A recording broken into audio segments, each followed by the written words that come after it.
Good TMG fam, it's your boy. So what's good TMG fam, it's your boy L and I'm back with another reaction. How y'all feel? Welcome back to the channel. Salute, man. So this title was kind of a wee bit triggering for me, right? Has nothing to do with paranormal, extraterrestrial, ghost videos or nothing like that, right? So I'm gonna tell you a quick story, but the title of this video is Man Finds Chilling Note on Car plus Other Scary Stories, right? So I was too once the guy that found a note on his car, right? But let me give you some backstory of how it progressed to that point until it almost blew up into possibly an arrest on me. But so what happened was me and Queen, I think I maybe a year or two maybe or so into the fire department. So we were trying to, you know, move up, start a better life for the kids. So we were moving into the house and we were trying to do like a lease purchase. So we moved in, the boys had to be like maybe 2-3 years old at the time. They weren't that old at all, right? So we got in this house and we enjoying it. We getting in there and the boys go outside to play. We ain't have no fence up to separate the yards from our neighbors. Neighbors stay pretty close, right? So the boys go outside and then the animals are like trying to come toward, like the neighbor had like animals, chickens, different things like that. Like we're not living out in the country, mind you, or nothing like that, but they had like chickens and different things like that. And they were like trying to attack the kids. So the first couple of times, you know, you try to be polite, you try to do the neighborly things. Hey man, can y'all keep cause they were coming into our yard. So like, can y'all keep the animals over there? You know, you're trying to do the neighborly thing a couple of times being nice. But I'm not finna sit here and allow no animals to be attacking my kids, right? So Queen then, you know, after us being able the second time, Queen started, and she called somebody, I don't know who she called, to come out and to get the animals or whatever. Like, we told you to keep them away. You kept letting them come. They're trying to attack our kids. So she called animal control or something like that, and they came out, right? So I went to work, and mind you, I don't think Queen was working at the time. She was, no, she might have been working, but she was home that day. And I came home after a 24-hour shift, and I go in the house. I'm trying to speed the story up. So I go in the house, and I come back outside for something, and I got a note on the car, bro. Like, first of all, don't even worry about what the note said that pissed me off. The fact that I approached y'all, you know what I mean, came over there, knocked on your door and spoke to y'all politely, neighborly, you know what I mean, asked you nicely several times, you know what I'm saying? But for you to put something on my car and address me in a certain way, bro, I lost it. So at this point in time, it's no more talk. So I walk over there, I'm banging on the door, you know what I mean? I'm banging on the windows because I know they home.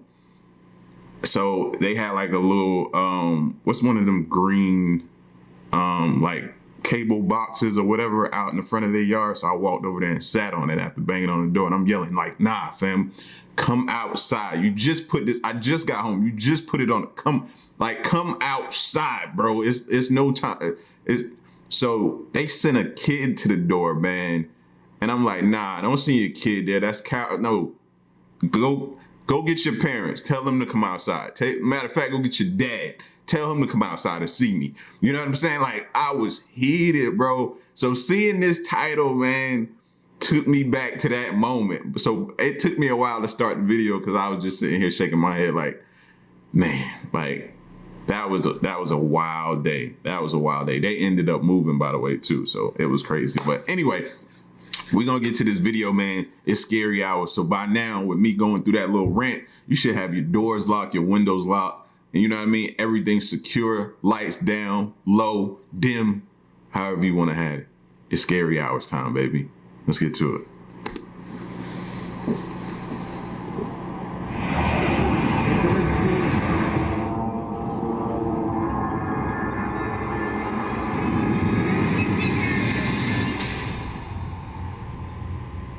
How you doing? I'm Callan and this is Slapped Ham. Today we're looking at some mysterious videos that are leaving viewers baffled.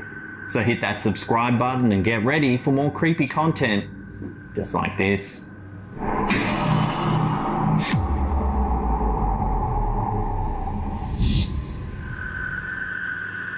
When TikToker Jesmar828 went for a quick jog near Gilman Springs, a former spa resort in San Jacinto, California, he probably didn't expect to run into a Masonic lodge. The video starts with him noticing a strange... What is a Masonic lodge? I don't even know what that is, fam. Y'all talking in code to me now? ...strange cave-like structure during his jog. Bro, look at that cave. Cave. Come on, cave. Look at that cave, fam. What part of that screams, oh man, this might be dope. I need to check it out. I need to go inside. Let me check it out. Cause I feel like that's what dude about to do, man. If he do, I'm about to be pissed off, man. If y'all see caves like this, man, stay out. Structure during his jog. Don't go. And they got the nerve to have a sign on the front of it, or a little symbol or logo or whatever you want to call that. No, ain't no way. This is not the bat layer. After walking a few yards into the dark cave, he comes upon a gate. A Masonic emblem is on clear display at the center of the gate, indicating that this area has been frequently visited by a chapter of the Freemasons.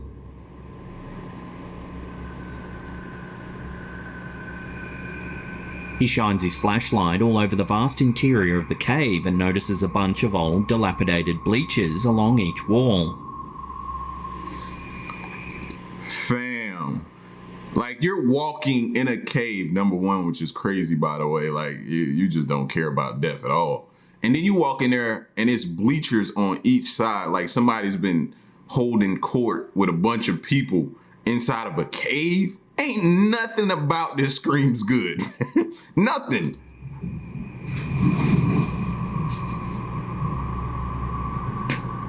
Although he made it out of this abandoned Masonic lodge unscathed, his strange discovery has likely left him with many questions.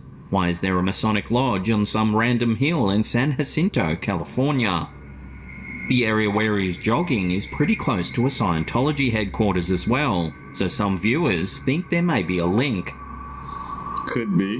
While the Freemasons do have a few secret rituals, their activities mostly consist of holding banquets, raising money for charities, and providing scholarships to disadvantaged students. For these reasons, most communities look kindly upon their local Masonic lodge. Nonetheless, many people think that the Freemasons are a part of some Illuminati-style conspiracy. Some opponents of the organization claim they're descended from corrupt members of the Knights Templar, an old order of warrior knights who were violently disbanded in the 14th century. So what do you make of this strange sighting? What strange things have gone down in this cave? Drop your theories down below.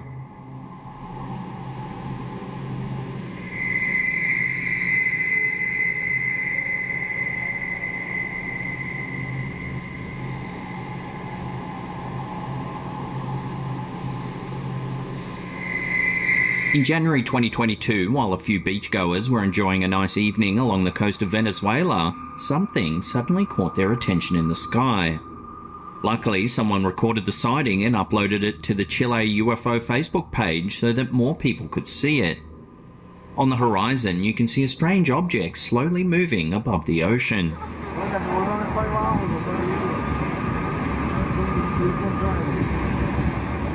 The object doesn't seem to have any wings or propellers.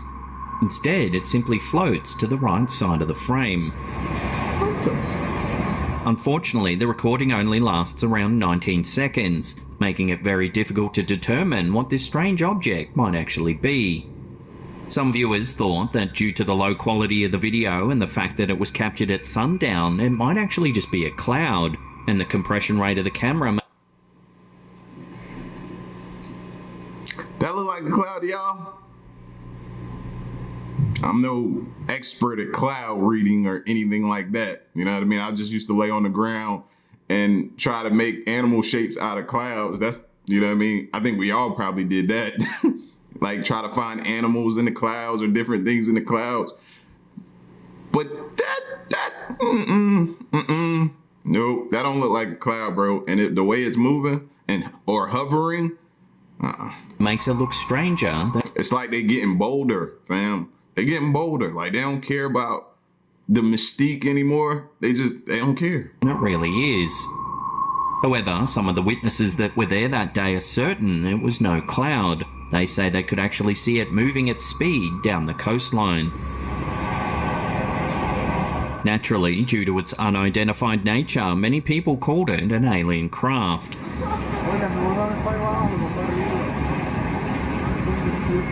Unfortunately, due to the low quality of the image and just how brief the video actually is, it's impossible to definitively say what this mysterious craft could actually be. Because it looked a little low for a plane, which would be a huge plane, by the way. And just the way it's just, yeah, its movement is just weird to me.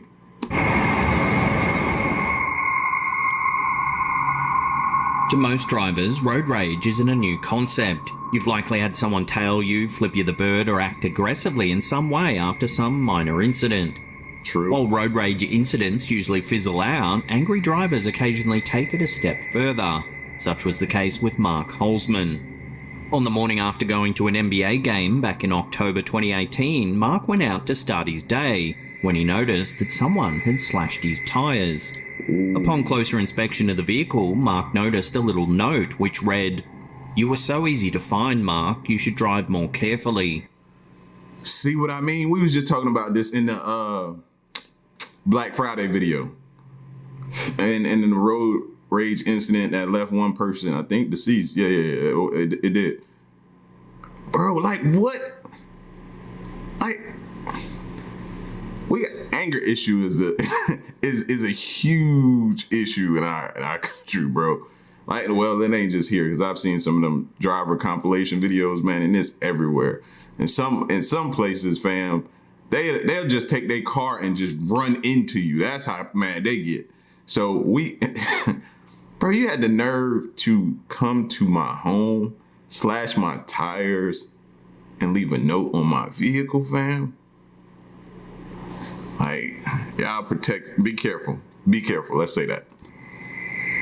Confused, Mark reflected for a moment, remembering how he potentially cut someone off on a bike the night before. According to Mark, the bicyclist had been riding very quickly and wouldn't have been cut off if he was observing the proper road rules. Although there was no conclusive evidence with which the police could find the suspect, Mark felt the bicyclist had written down or memorised his number plate, found his home, slashed his tyres, and left the menacing note. Given that the person found where Mark lives is scary enough, let's hope this unsettling incident doesn't escalate any further. Like, how do you sleep comfortably? How do you not, like, that would drive me insane. Knowing somebody did that, knew where I lived at, where I lay my head at, my family lives at, I wouldn't be able to sleep comfortably until they figured out who this dude was.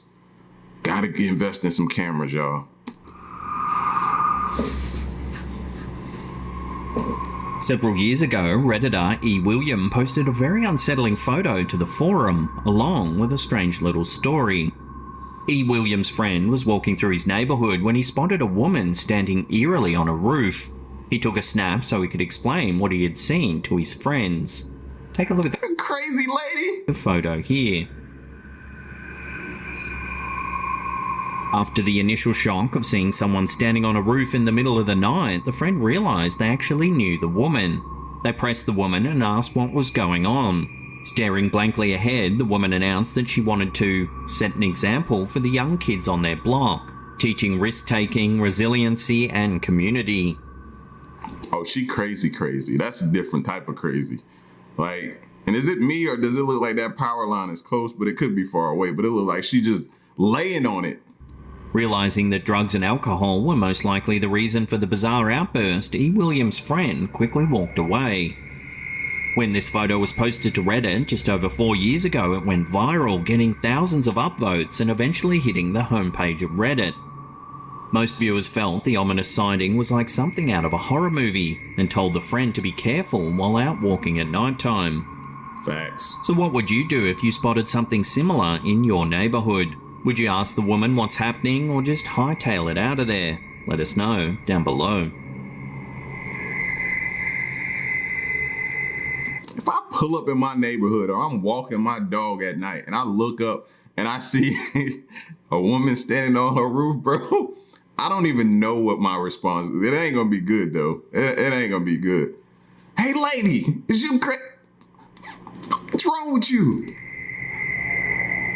Doorbell cameras are Like, you know you can go inside the house, right? Be like, you know you can go inside. You ain't gotta be on top of the house. a blessing and a curse. While they may allow you to feel safer about your home and any packages on your doorstep while you're away, they also capture a ton of creepy and disturbing incidents. In the case of this footage, posted by Redditor Syntax Error 0, doorbell cam videos aren't only disturbing, but they can also be incredibly heartbreaking. Take a look. Why does this lady look like she's lost? Like she's suffering from like dementia or something like that. She just gives off that type of vibe. Like, y'all see what I'm saying?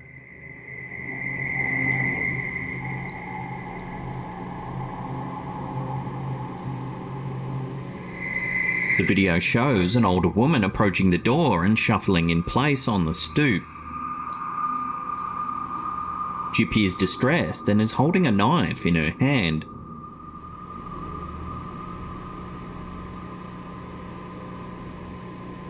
However, she barely has a grip on the knife. Moreover, her fidgety demeanour, odd expression, and general level of confusion indicates that she may not be in a lucid mental state. Right. She might be crazy though. It's looking like she's building up the courage to do something. Thus, despite the sinister nature of a stranger with a knife at someone's front door, this footage is more sad than scary. Many commenters have noted that the woman may have been suffering from dementia or some kind of psychotic episode. In the video, she doesn't look like she has any intent to harm anyone. Instead, she appears as though she barely knows where she is.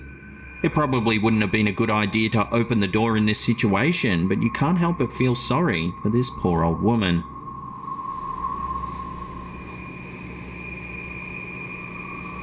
Yeah, I don't like this. This is super weird. This is crazy weird. This next bizarre sighting was uploaded to Facebook by Elma Uribe.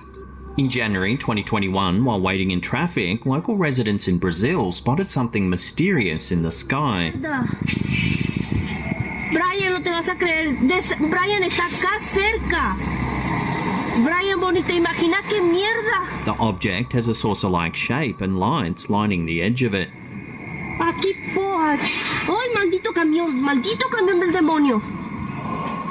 The floating lights mostly stay in place as the car is moving, indicating that the UFO is hovering over a specific area. Cerca. It could be a UFO. It could be some transformers or something at the top of a hill. It could be a building from afar. I don't know. But traffic, when you're stuck in traffic, it have you looking around observing everything, don't it? Brian, bonita, imagina qué mierda. The footage then cuts and we see the object from a different angle as the car drives along. Vai tomar no cu, Matheus. Agora sim acredito em você. Vai estar aqui do lado. Oxi.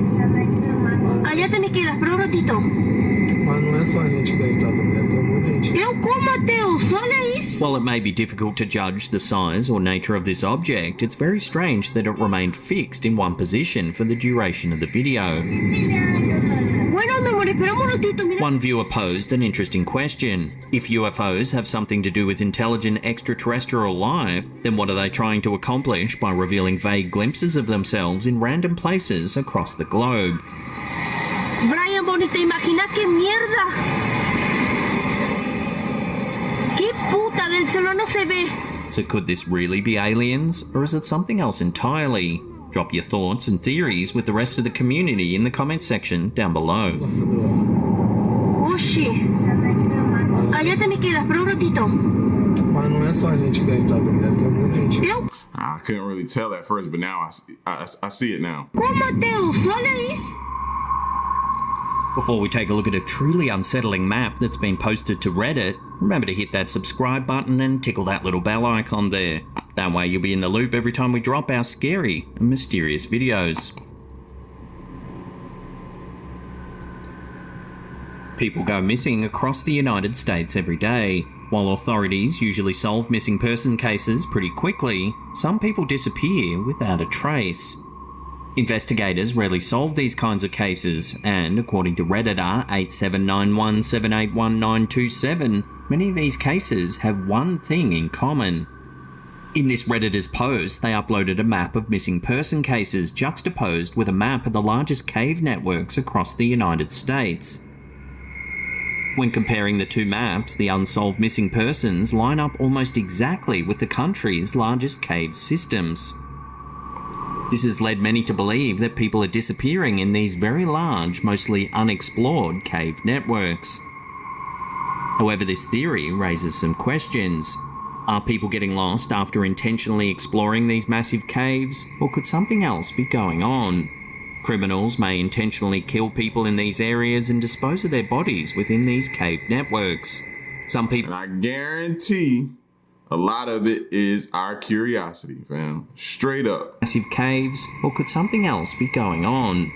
Criminals may intentionally kill people in these areas and dispose of their bodies within these cave networks. Some people even theorize that supernatural entities, cultists, or something else might be actively luring people into these complex cave networks. See, and this is the type of stuff that could have been going on in that cave from earlier, the one with the bleachers. Like people standing in there, like, no. You don't want to be in them caves. Stay out. For nefarious purposes. In any case, unless you're spelunking with an experienced guide whom you can vet and trust, you probably should stay out of these caves altogether. Many cave networks are riddled with sudden drops that can make a person plummet to their death. Moreover, caves may have sporadic pockets of carbon monoxide, a deadly gas that you can't detect without special equipment. On top of that, even extremely... And I ain't seen neither one of them with a 4-gas monitor. Like, we used to have those when people go into confined spaces. I seen nobody with a 4-gas monitor. Experienced spelunkers have gotten stuck in narrow passageways and died of dehydration, starvation, or oxygen deprivation. So even in the absence of criminals or supernatural entities, you should always think twice about exploring a nearby cave.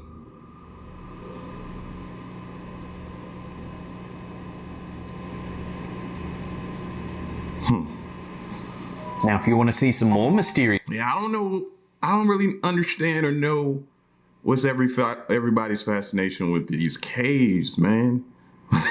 Like, nah.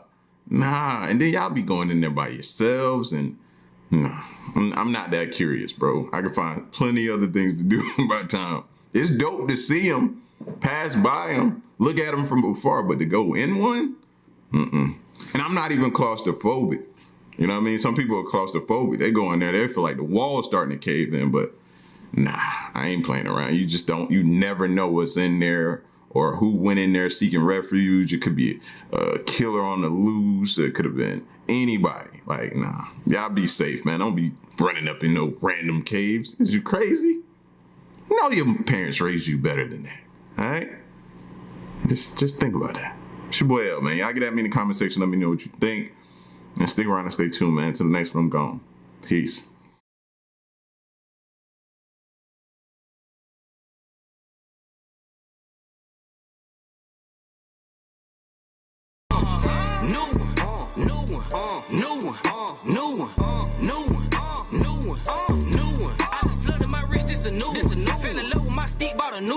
When it cost a new coupe, this the new. Had to cut that bitch out, got a new chain, new watch, new bed. Oh yeah, it's that time of the night. All right, so before we get started, all right, make sure you got your windows and your doors locked. All right, make sure everything is safe and secure before we get into this top 5 scary ghost videos to freak you out. All right. And we're going to get right to it. So if you're new to the channel, hit the subscribe button, join the fam, all right? Then come over here because we got to address the haters, all right? So first thing we want to do is moment of silence before we tell them what to do. Run the lights up, baby. Let's go. Hit that like button.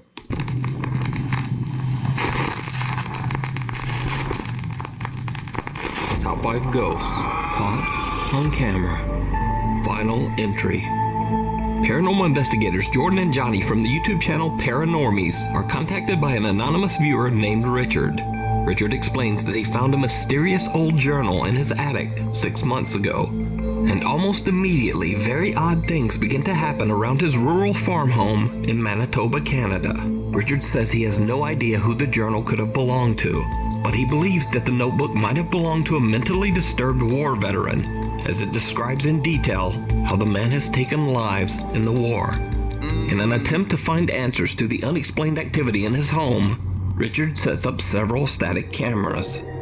He is shocked by what he captures.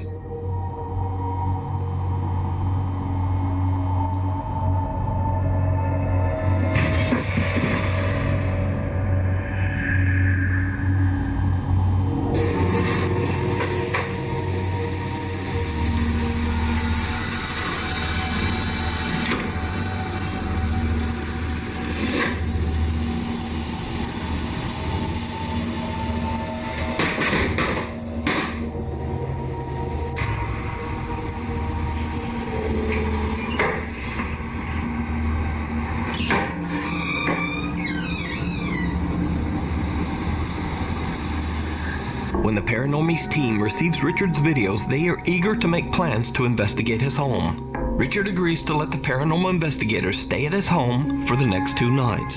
He gives Jordan and Johnny the strange journal and then leaves for 2 days. That night, the Paranormies sit down at the table in the kitchen and ask the unknown spirit to move a stack of cards. What happens next shocks them. If there's anything, can you move these cards? Just do something. Like, all you gotta do is just go like, I just do something with the cards.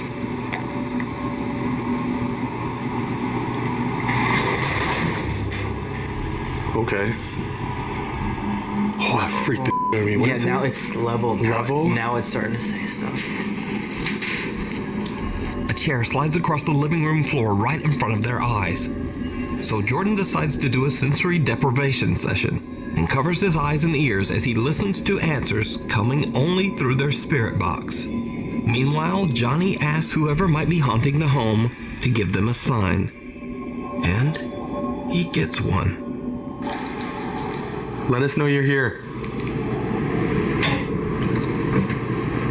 Thank you. Oh, my hands are shaking. Jordan. The cabinet is open, man. Oh man. Okay, 2 meter to it and nothing happened. What? Okay, what happened? I was standing here and I was filming and then it just opened up. Let us know you're here. Thank you. Oh, my hands are shaking. I'd be like, oh, okay, you here. So I need to leave. My bad. I'm out. Just as the homeowner Richard experienced, the kitchen cabinet door suddenly flings open on its own. The 2 friends decide to set up a static camera in the kitchen and leave. Why do they always want to open the cabinets in the kitchen? I know I said that, like, it seems like a go-to for paranormal. 2 motion-activated dolls and a piano mat in the rooms downstairs. Then they head up to the 2nd floor to investigate Richard's bedroom. This room is right below the attic where the creepy journal was found. What happens next is downright chilling. Reason. Reason? What reason did you have? No way. Now, there's no way I'd be in somebody's bed, bro. Y'all supposed to be there with you in somebody's bed, fam. That could piss the paranormal spirit off or something. I don't know. I wouldn't be doing that, bro. It just seems disrespectful all the way around. Oh, holy shit.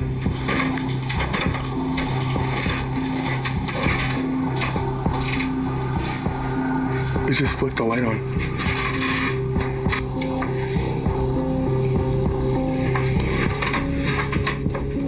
Isn't it kind of strange that... Whoa. Isn't it kind of strange that... Whoa. Isn't it kind of strange that... Whoa. The upstairs light turns on by itself and the team hears the piano mat playing a few tunes on its own downstairs. They have no idea that their static camera down below just captured a dark mass moving through the kitchen right where the piano mat is. Now no one was downstairs. and the guys have no explanation for this creepy dark shadow figure. Could it be the owner of the journal that was found in the attic? Is Richard's home truly haunted, or is something else very strange going on here? I highly recommend that you watch Paranormy's 2-part series over on their channel, because there are even more strange and terrifying moments caught on camera at Richard's farm. Is that firewood? Oh my god! If you see a video that you think would be perfect for the top 5, or if you have a ghost hunting channel and you caught something great, contact me at nukestop5@gmail.com. Something wicked. Popular Japanese ghost hunters Gachan, Yasuke, and Daichan from the YouTube channel Clip Store travel to what is known to be an extremely haunted location in Hiroshima Prefecture, Japan. Hidden in the mountains here, there's a mysterious tall Western-style ruin that sort of looks like a medieval castle. No one knows why this odd structure was built, or why it ended up being completely abandoned. Locals and curious visitors tell strange stories about the ghost of a woman wearing a dark cape. They claim that the dark figure looks like a witch. The Clip Store team begin their investigation outside, completely in awe of the strange Western-style exterior. That's when cameraman Daichan notices something truly bizarre. ここで全部行ったところかな正面に君やなやっぱいやここすごいねここから見ると鉄格子で全部が窓が覆われてるのが気持ち悪いいや確かにね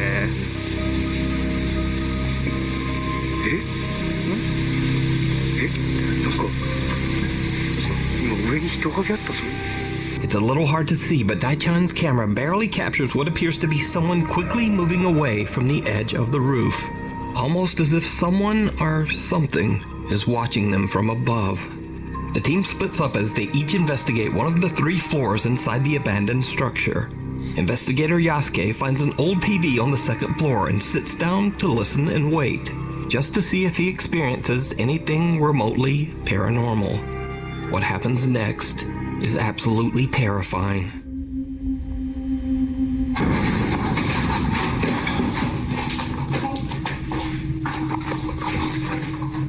Hey! Gotcha!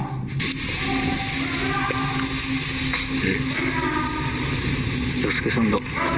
Dai-chan! Gotcha!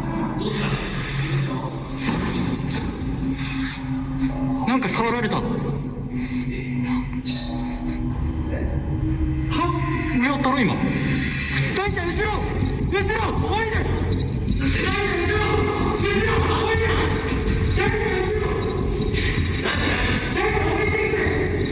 てはWhat happened? I missed it. I didn't see it, bro. How did they see it so fast? I didn't see it.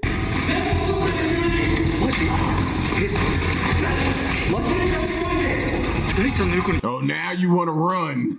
人がおったって大ちゃんのこっち側に人がおったってしかも俺体触られたと検証しよったんやこの辺トンってされたんや Yasuke claims that something pushed hard against his shoulder, knocking him backwards and nearly making him fall. He runs up to the staircase and yells to his team members. And to his horror, he sees something lurking over Daichan's shoulder up on the top floor. Yasuke screams to warn him, but whatever it is has just disappeared into thin air. Could this be the spirit of the woman that locals claim to have been seen inside the abandoned building? Did the ghost hunters capture evidence of the paranormal? Let me know what you think. You can watch this entire video over on the Japanese YouTube channel, Clip Store. Then there's a creepy doll. Jim Frasina and his wife Emma decide to go on a trip to Savannah, Georgia for the weekend and stay at the allegedly haunted 1700. The more and more I keep hearing Savannah, bro. Savannah is starting to become one of those haunted like cities on my list, bro. You know what I mean? And I used to live not far from Savannah, probably about an hour from Savannah, but I never heard it as many times of synonymous with paranormal, but as much as I've heard it since we've been watching these videos. You know what I mean? I'm familiar with Savannah. So to hear this now definitely like has me curious the next time I go there to want to explore a little bit. 90 Inn. The old hotel dates back to, you guessed it, 1790. And it's had thousands of guests and many ghost stories over the years.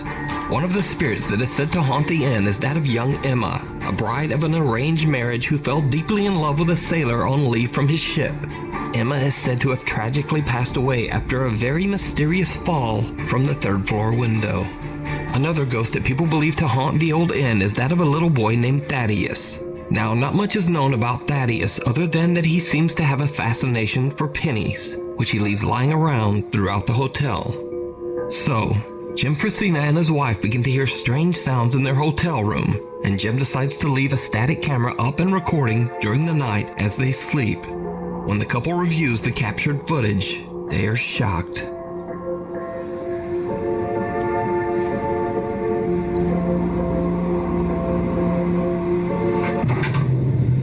Another night, and the couple is again fast asleep when just outside their room, a small doll belonging to the hotel becomes an object of pure terror.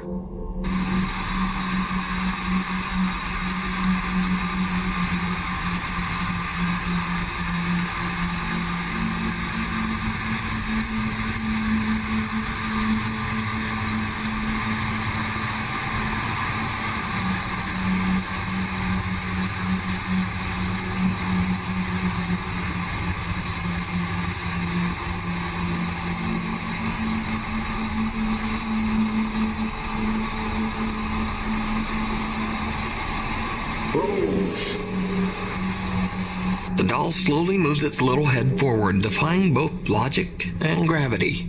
Even creepier, after the doll seems to take a look around, it then moves its head back, returning to its resting state. Some say that if you watch the doll's face closely, you can even see its eyes seem to come alive.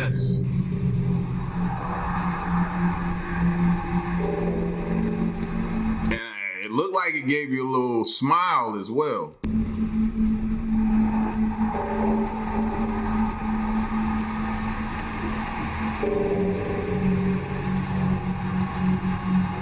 Jim and his wife believe that they captured true paranormal evidence during their stay at the Haunted Inn in Savannah, Georgia. But what do you think? Paranormal or not? I leave it to you to decide. Meanwhile, on TikTok. Now this next video is a bit of a mystery. It was posted to Reddit but quickly deleted. The original is said to have come from TikTok, and I've tried to find the original source on this video, but I just didn't have any luck. I have no idea who the people in the video are, or even what the location is for that matter. All I know is that the video pretty much speaks for itself, and it's definitely very strange. Hágase tu voluntad en la tierra como en el cielo. Danos hoy el pan de cada día. ¿Qué quieres? ¿Qué quieres acá? ¿Qué quieres? Dime qué quieres. ¿Qué se te perdió? ¿Nos quieres hacer daño? ¿Nos quieres hacer más daño? Mira, lárgate. Lárgate de mí. ¿Qué fue? En nombre de para que no me digas que no hay fantasmas luego. Te ordeno que te vayas de mi casa. Te ordeno que te vayas de mi casa. Ay, Diosito lindo. ¡Uy, qué fue! Creo que se va a salir, ¿no? Padre nuestro que estás en el cielo, santificado sea. O para que no me digas que no hay fantasmas en mi casa. Señor, tu voluntad en la tierra. Danos hoy el pan de cada día. Perdónanos. Y'all sitting here playing. It looks to me like it's getting stronger, like it's building strength. Es un duende. Perdonamos a los que nos ofenden. Y no nos dejes caer en tentación y líbranos de todo mal. Amén. Ay, Diosito lindo. ¿Qué quieres? No te tengo miedo. No te tengo miedo. No te tengo miedo. ¿Qué quieres? ¿Qué quieres? Mira, ¿Qué quieres? Ven. ¿Qué quieres? ¿Qué quieres? Hiciste mucho daño en mi casa. ¿Qué mierda quieres?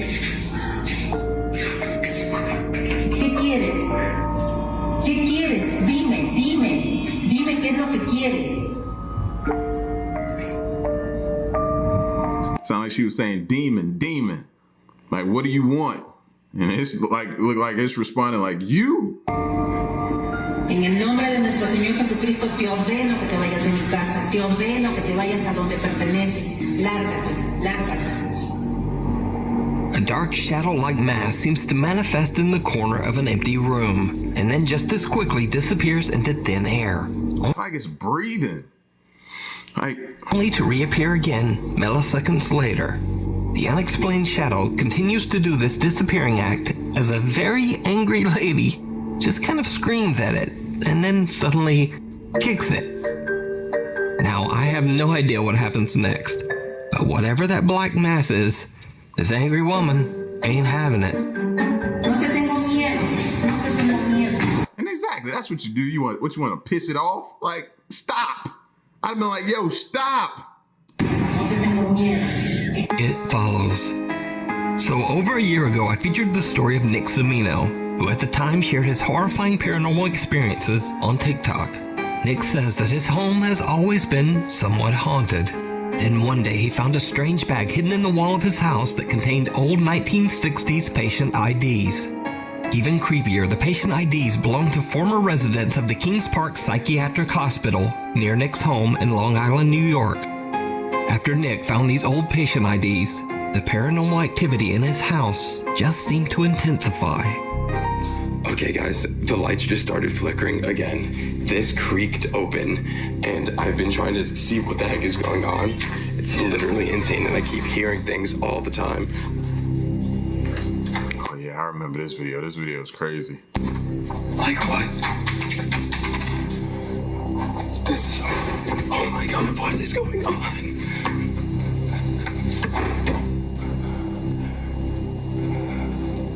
The sink is on. I literally hear the sink. What is going on?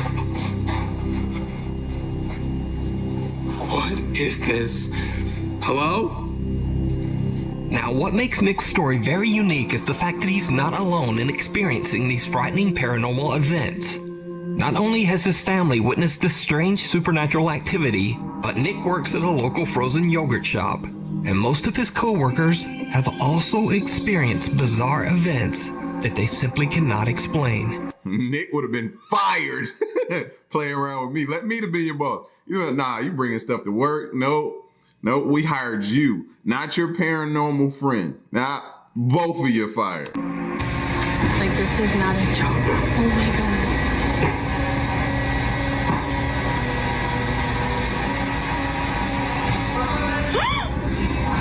Where the heck did the music come from?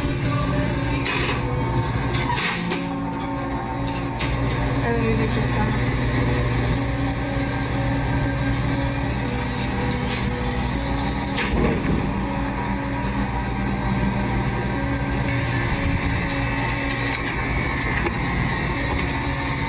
Oh my god, literally no one f***ing hit. Oh my god, oh my god. Oh my god. This is what we're dealing with. Oh my god, yeah, what the f***? Bro, Nick, did you f***ing do this on purpose? I- You f***ing fake this. No, I'm gonna be the out of your name. Stop! You're literally... Are you... No, wait, no. No. No.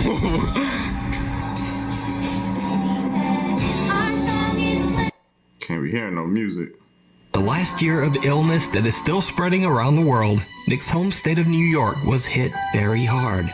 So Nick has been pretty quiet on social media. Thankfully, Nick says that things are finally getting a bit better. But he says that the paranormal activity just never stopped. One night, Nick is at work with his coworker as they prepare to close the store. Strange things start to happen once again. Okay, guys. Oh, it didn't start. We're gonna mess with the ghost tonight. I just wanted to update my TikTok and Instagram people. So I just started TikTok again. We're gonna do some, like, I don't know, I don't want to call it summoning, but we're gonna see what we can do tonight and mess with some ghosties. Yes! Some ghosties. Manifesting, we're gonna have an experience. Okay.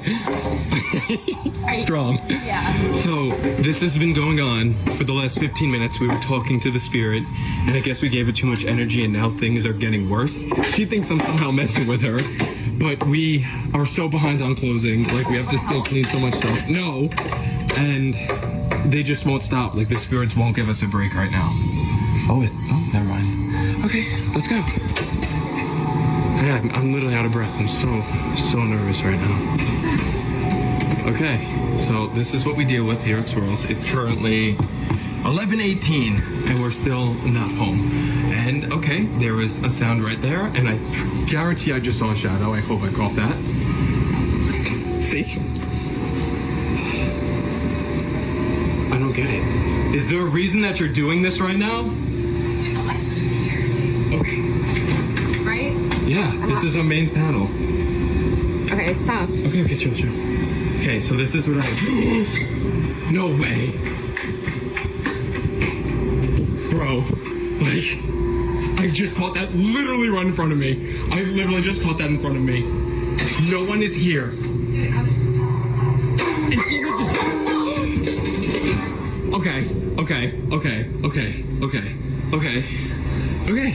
Okay, come to the front now. She might need to leave because I can already tell by the way he just jumped, he's leaving her if something happened that he don't like, bro. She gonna be on her own. Come on. Yeah, you. Okay. See, this is what I don't like. I hear footsteps from the attic right now. I'm literally still hearing it. I literally just saw a shadow. A shadow where? What's going on? Okay, now music's on. Can't hear the music. Come here. This is...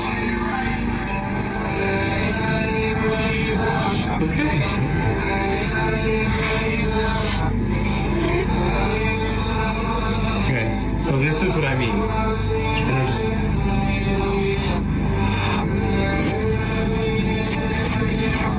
I don't...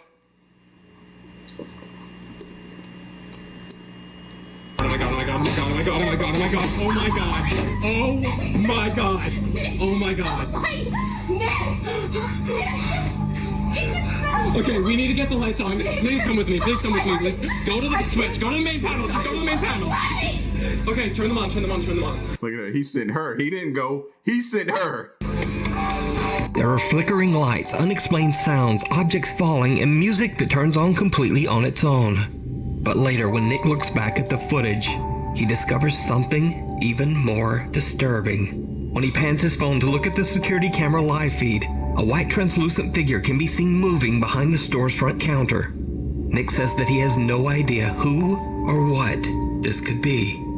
He says he's a bit spooked by the whole experience, but he plans to continue filming his supernatural encounters. To watch all of Nick's creepy experiences, you can find him on his TikTok page and YouTube channel, Nick Cimino 68. Almost a year ago now, I featured the story of TikTok user Bailey Burcham, who works as an operations manager at the allegedly haunted Pasadena Theater in California. The theater was opened back in 1924 by a man named Gilmore Brown. Brown died in the 1960s, but it is said that his ghost still roams the theater to this day. Another spirit that is said to haunt the theater is that of a weeping woman who goes by the name Lenore.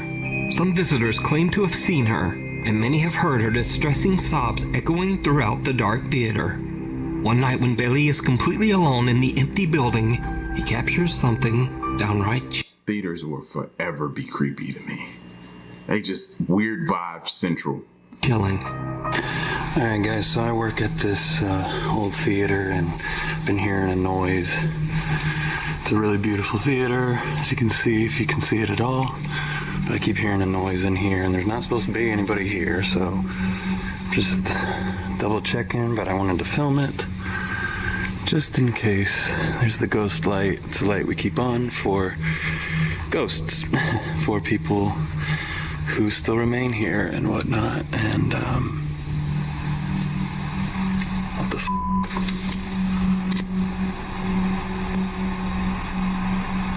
What is that? Hold on, let me get a better look.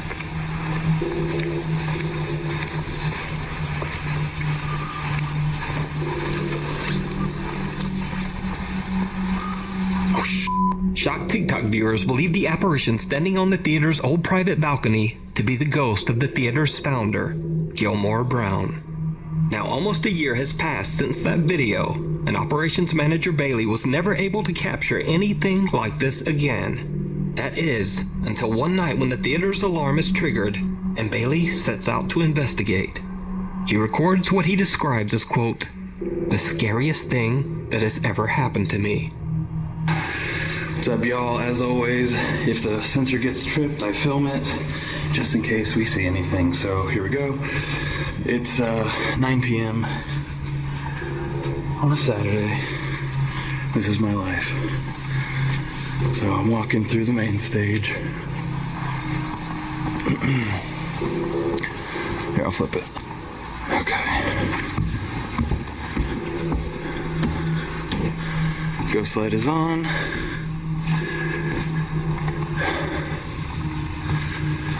No one in here. Hello? Okay.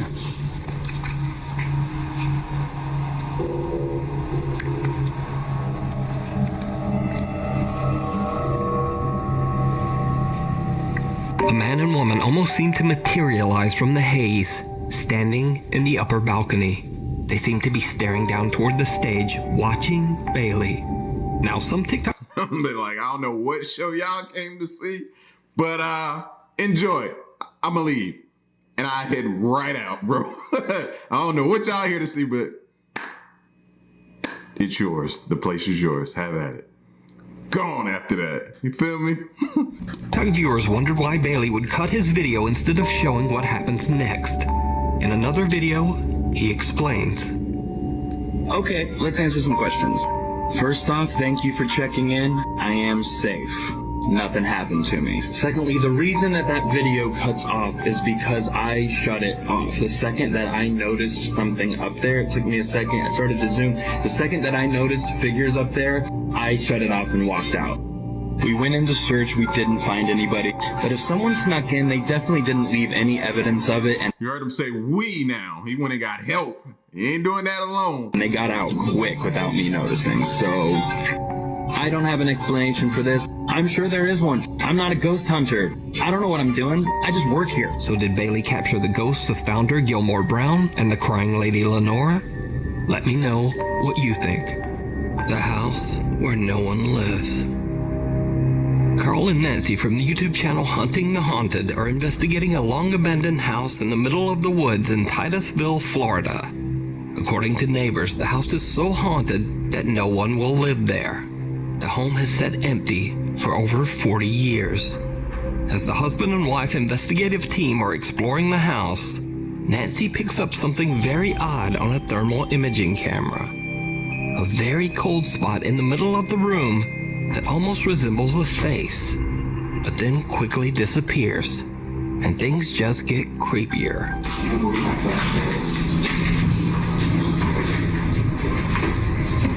Lock the door.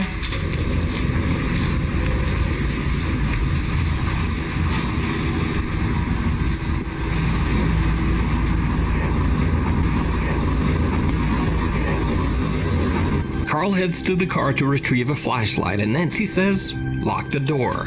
But some other strange male voice seems to answer back, whispering, yeah, from somewhere nearby. Yeah, I want you all alone myself. Go ahead, lock that door. But Nancy didn't hear this voice at the time, only when the clip was played back later. Now, Hunting the Haunted ended their investigation soon after this, and a few days later, they uploaded the footage to their YouTube channel.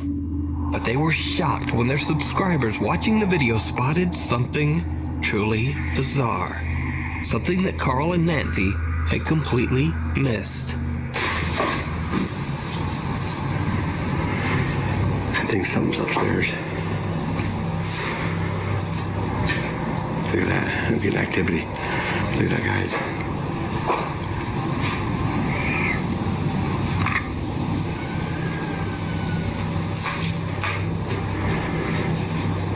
Did you see it? Just as Carl's EMF meter is picking up a signal and acting strangely, he seems to capture a bizarre shadow figure in the reflection of the window in the room. Now, this couldn't be Carl, as the angle is just all wrong. Also, Carl is turning his head and body as he films, but the shadowy figure just stays in the same position. So just what did Hunting the Haunted catch in this allegedly very haunted house? You decide. Check out more creepy paranormal investigations over on their YouTube channel, Hunting the Haunted. Thanks so much for watching. Please follow me on Instagram. I don't know, that last one is hard to tell because you don't know how many people was with them. They might have captured somebody that was with them that they ain't showing on camera. But if they didn't, though, you got what you asked for. That's all I'm going to say. You got what you came for. What you was looking for, you got it on tape. So listen, man, y'all be safe. Again, make sure your doors, windows, everything is locked and you're safe and secure, bro. And if you're hearing strange noises, don't investigate. Just leave, all right? Find some ghost hunters to investigate. There's clearly a lot on YouTube. Pick one. Call them up. They seem like they'll be more than happy to come check your place out, all right? Y'all get at me in the comment section, though, because that's where I stand. I'm not going there, all right? It's your boy L. Till the next reaction to my piece, y'all stay solid. Hey.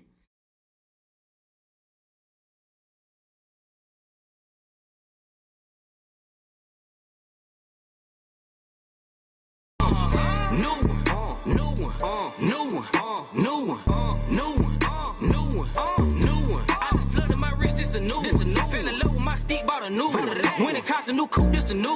Had to cut that bitch out, got a new chain, new watch, new bag. So what's good, TMG fam? It's your boy L, and I'm back with another reaction. How y'all feel? Welcome back to the channel. Salute. Now listen, I know I've been seeing the comments. I'm reading them, seeing them.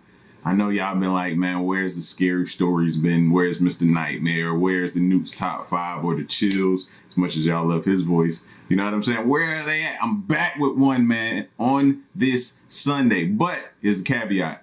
If I release it and it's daylight outside, you cannot watch it until it's dark, all right? But normally I don't release until it's dark anyway, but depending on the time zone you're in, if it's not dark, you gotta wait till it's dark to watch it. You know what I'm saying? All right, that's the only thing. Let's get to it. This is 8 true Halloween horror stories to make your skin crawl. Let's go.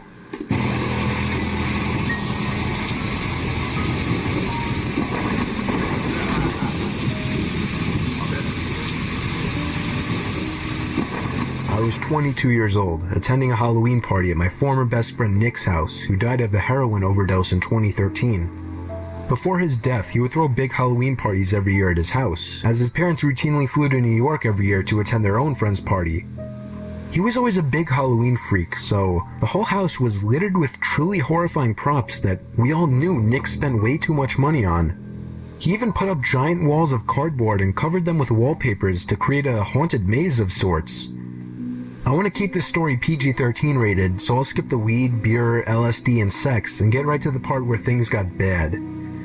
I'll admit, we weren't in our right minds. None of us were. Anyone who came to Nick's parties knew what went down. Me, Nick, and a few other guys, Vinny G, Joey, and Q, were upstairs in Nick's room smoking a bong when we heard 2 steady, loud bangs come from downstairs. Nick clumsily but panickingly rushed to open the door and see what was going on. There were sounds of screaming of both guys and girls. I remember quite clearly it sounded as if there were a crowd of people screaming for their lives down there. We all called Nick to come back in and shut the door. Even under the influence of drugs, we all knew what was going on. Nick ran back inside and shut the door quickly but also quietly, locking it behind him. He turned. You know how it is when you high. That's the most paranoid you'll ever be in life. You're never more paranoid than you are when you're high. Turned to us and had on the facial expression of someone who had just witnessed murder. What did you see? What's going on? We all shouted at him. He told us to hide before anything else. We all knew why. From that point on, we didn't ask questions. Nick hid the lights and hid in the closet with Joey, while I hid under the bed with Q, and Vinny G hid in the storage box. We could hear the blasting music from downstairs turn off, followed by a grown man screaming at everyone to shut up. One unfortunate girl let out a scream of shock and fear, and after another bang, silence. The man started shouting at everyone again, but personally I couldn't hear it too well, and I certainly as hell wouldn't remember exactly what he was shouting. We heard 2 other men shouting. By now there were a confirmed 3 intruders in the house, but there could have been more for all we knew at that point. We heard the sound of boots stomping up the stairs and then coming halfway down the hall and stopping outside the bedroom door. The intruder on the other side of the door tried the doorknob, but when he realized it was locked, he started ramming into the door with most likely his shoulder. After a few failed attempts at that, the sound of a few shots to the doorknob were clearly enough to break the lock, allowing the door to swing open. We heard cries from downstairs after the shots to the doorknob, followed by a silencing gunshot. Me and Nick had our hands on our mouths to shield our breathing noises. I watched through the transparent cloth that hung from the bottom of Nick's bed as the black boots with overlapping ripping denim jeans moved instinctively to the closet. He opened the door. I could hear Nick begging for the intruder not to kill him, offering a generous amount of money if they would leave. Nick gave himself up as the house owner. That's when the intruder ordered him downstairs. The rest of us stayed put. Apparently Joey hadn't been caught with Nick. We stayed under the bed, shaking and afraid. There was near silence from downstairs, other than Nick talking with the intruders, but whatever they were saying was much too low for us to hear. It felt like a near 20 minutes before the front door slammed shut and Nick came running back upstairs to tell us that they were gone. I think the most horrifying moment of my life was when I stepped downstairs back into the living room and saw the 2 dead bodies laying lifelessly on the ground. Holes in their heads spewing out blood. Jen and Robbie, 2 good friends that I still miss. I'll spare you the details of what happened when the police arrived, but despite the fact that the house smelled like a marijuana greenhouse, the police were more interested in finding out who the masked men were that killed 2 innocent college students. Oh yeah, Nicky told the 4 of us who were hiding in his room that there were 4 intruders in total, all wearing fedoras, vendetta masks, coats, and gloves. They demanded $100,000 in cash, and when Nick could not provide it, they demanded he fill their empty sack with his most valued possessions. All of the partygoers held hostage in the room were also forced to throw their wallets into the sack or they would be shot. After the incident, Nick became depressed. He started drinking too much, becoming an alcoholic. He stopped showing up to school and ultimately ended up dropping out. He started the use of heavier drugs such as meth and heroin. I had one good talk with him since the incident, and he was more real during this talk than he had ever been. He told me, with tears rolling down his cheeks and a pipe in his hand, he lived in constant pain, knowing he caused the death of 2 of his best friends. Nick died of a heroin overdose in July of 2013, not even a year after the incident.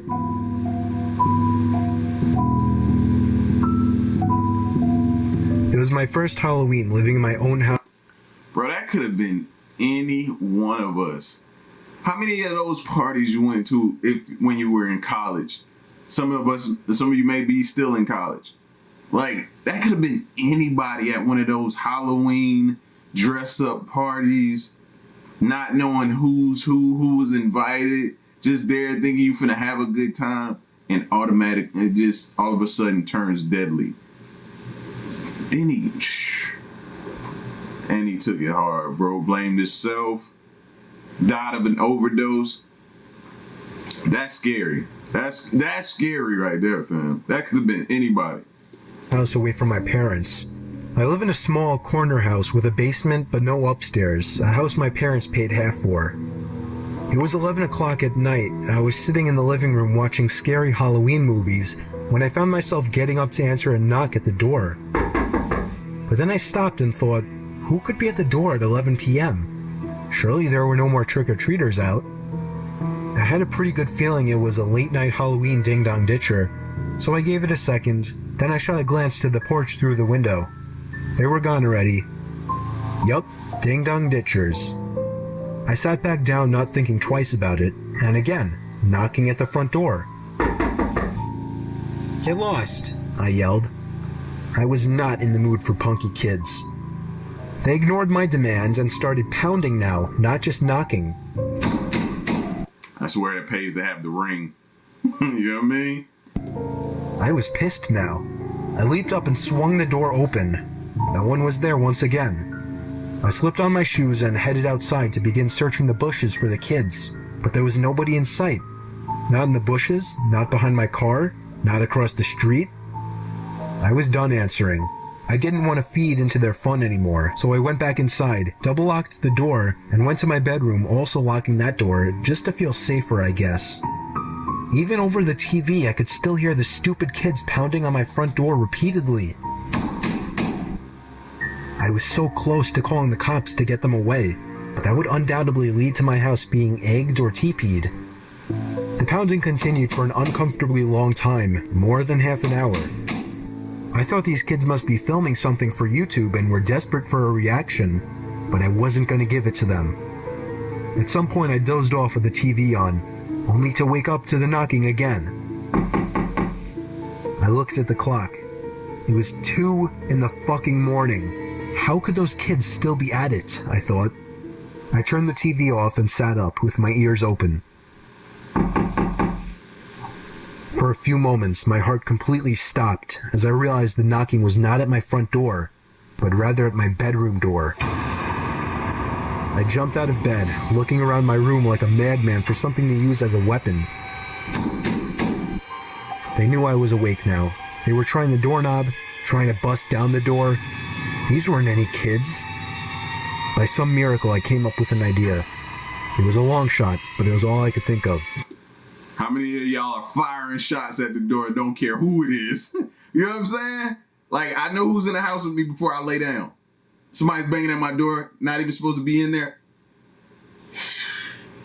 Fire shots at the door.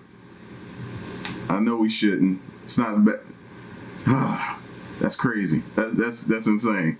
I turned on the receiver to my speaker system, plugged in my iPhone, brought up the YouTube app, typed in 45 gunshot sound effect, turned on the volume and pressed play. The sound of a gunshot echoed out of the speakers.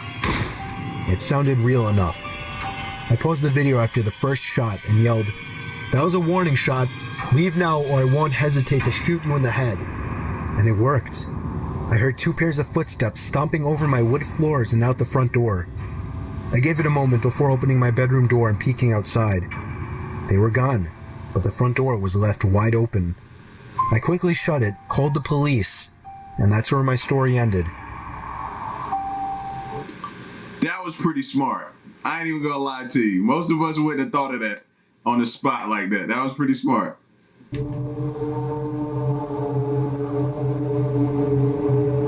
So I was never really a big Halloween person, mostly because I grew up without many friends, and once I passed the age of 10, I couldn't use the excuse of going with my mom anymore. And it's not like I had friends to go with. So this last Halloween, I was 14 years old. I do have a little sister who's only 8, so my mom went trick-or-treating with her.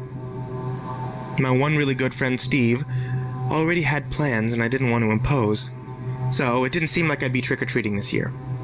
I felt a tiny part of me explode with happiness on the inside when my mom asked me to stay home and hand out candies. Now I felt like I had a job to do that didn't involve me trick-or-treating alone like a loser. My mom left with my sister at about 6 o'clock, about an hour after she got home from work. She told me to expect her back around 9, so I was relaxing on the couch in the living room, watching the Scary Movie marathon on AMC and occasionally answering the door to give candy to the kiddies. And while doing that, the kitchen phone began to ring. I remember the ringer was set so loud it actually made me jump. I picked up the phone, and the other end remained silent, except for a bit of fumbling and background noises. Sounds you'd expect when somebody's holding a phone. I think I said hello about 5 times before the person on the other end hung up. I just knew it was somebody pulling a Halloween prank call on me. What else could I do but ignore it? That worked well enough for the next few minutes of watching TV, answering the phone until the phone rang again. Same unknown number coming up on the caller ID. I wanted to see where this was going, so I picked it up once more. What? This time I could hear a very faint breathing on the other end. "Alright, Steve, I know it's you," I said into the phone. They hung up. By this point, I didn't want to say I was scared, but I was for sure a bit uneasy. It was a long time before that phone rang again. It was getting later, darker, and the doorbell seemed to be ringing less and less. I was watching the original Friday the 13th when it happened again. I knew who it would be, or rather, I didn't. For some reason, I gave in again and picked up. And once again... Y'all do know, like, for real, like, you don't have to answer the phone. You don't. You know what I mean? You pay the bill. You don't have to answer the phone. Just thought I should throw that out there. Silence. Other than the faint breathing and fumbling of the phone. It was like this for almost half a minute before they finally spoke in an exaggerated deep voice. I'll be paying you a visit tonight. I had enough of this joke. I told them to fuck off and hang up the phone, promising to myself not to pick it up again. I'd say about half an hour later, out of the blue, all the power in the house was cut. Time to go. Lights get cut, so do I. I'm out. Lights went out. The TV turned off. Complete. That's when you start putting everything together in your mind. Okay, that's not who I thought it was on the phone. Now the lights is off. Now I gotta go. I stood up, now frozen in fear. When loud and angry thumping came from the front door, I completely lost it and began screaming like a girl, but there was something coming from outside. Laughter. I recognized that laughter. I opened the door and there he was. Stephen. I shoved him nearly down the steps out of anger. So, that was you who made those dumb phone calls, I asked. He nodded while laughing. I didn't sound like you on the phone. Let me hear you do that voice again, I said. What? He seemed confused. I didn't say anything, you idiot. I just called and did that heavy breathing. I thought he was lying at first. But then my heart dropped. I had him follow me to the fuse box outside. Just as I feared, it had been opened and all the wires had been snipped. I think we ran faster than any Olympic champions back into the house. I called my... Wait, what? Whoa. Back into the... What the... Back into the house? Why? Well, movies... movie etiquette... What would we call this? Movie etiquette 101. Never run back into the house where they cut the power at. Jeez. Mom, who told us to stay inside and wait for the police, who she then called. The call was traced to a payphone outside of a nearby bar. I still wonder, was this just a dumb Halloween prank gone too far? Or was it a potential break-in? And God knows what else waiting to happen. I don't think I ever want to find out.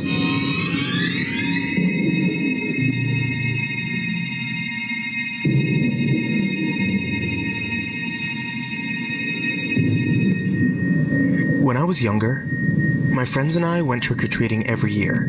This one particular year, as we were trick-or-treating, we passed a man who stood still with a mask on, holding a lantern. As we walked past him, he turned his whole body around and followed us with his eyes. We were creeped out, but there were plenty of people around, so we made our way to the next house. My friends and I saw him over and over again, as we made our way from house to house, and he seemed to be following us in typical horror story form.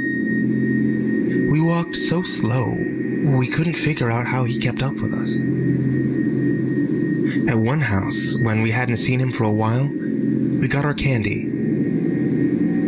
As we turned around to walk back to the street, the masked man stood in the road waiting for us. Immediately, we knocked back on the door and told the owners of the house about it. The masked man continued walking down the street, and we didn't see him again that night. Later on, an adult friend of the family told us he saw a masked man hiding behind a tree, waving little kids over, and he only backed off when he threatened to call the police.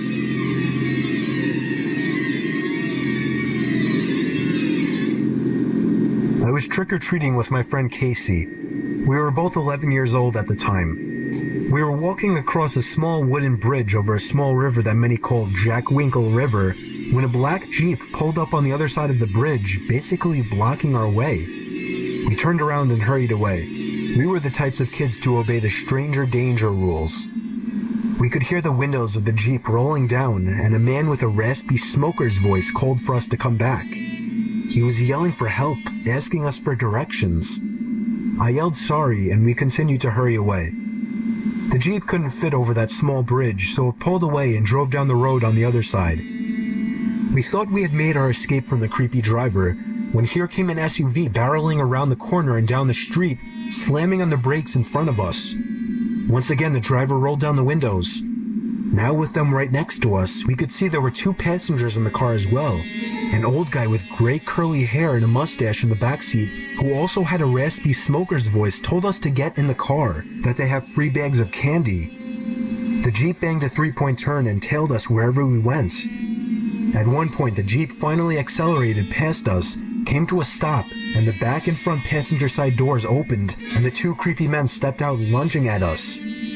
I'm good. I was about to say, because I'm glad they ain't fall for that. Like, if anybody comes up to you, I'm speaking to teens and kids, or adults if it's the case, and they saying, I have a free bag of candy for you, run like your life depends on it, because it does.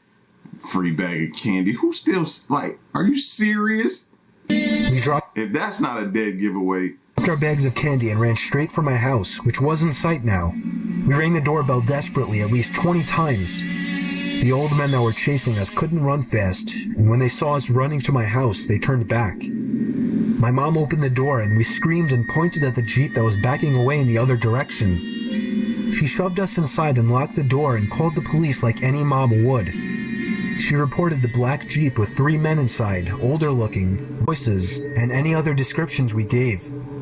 My mom was freaking out all night, worried about the fact that they knew where we lived now. My dad tried to calm her, but she couldn't calm down. Ultimately, the police agreed to send an unmarked police car to stay out front and keep guard for 3 hours. That made my mom feel a little better, but what made us all feel better was when my dad woke us up to see the flashing red and blue lights outside of the unmarked police car.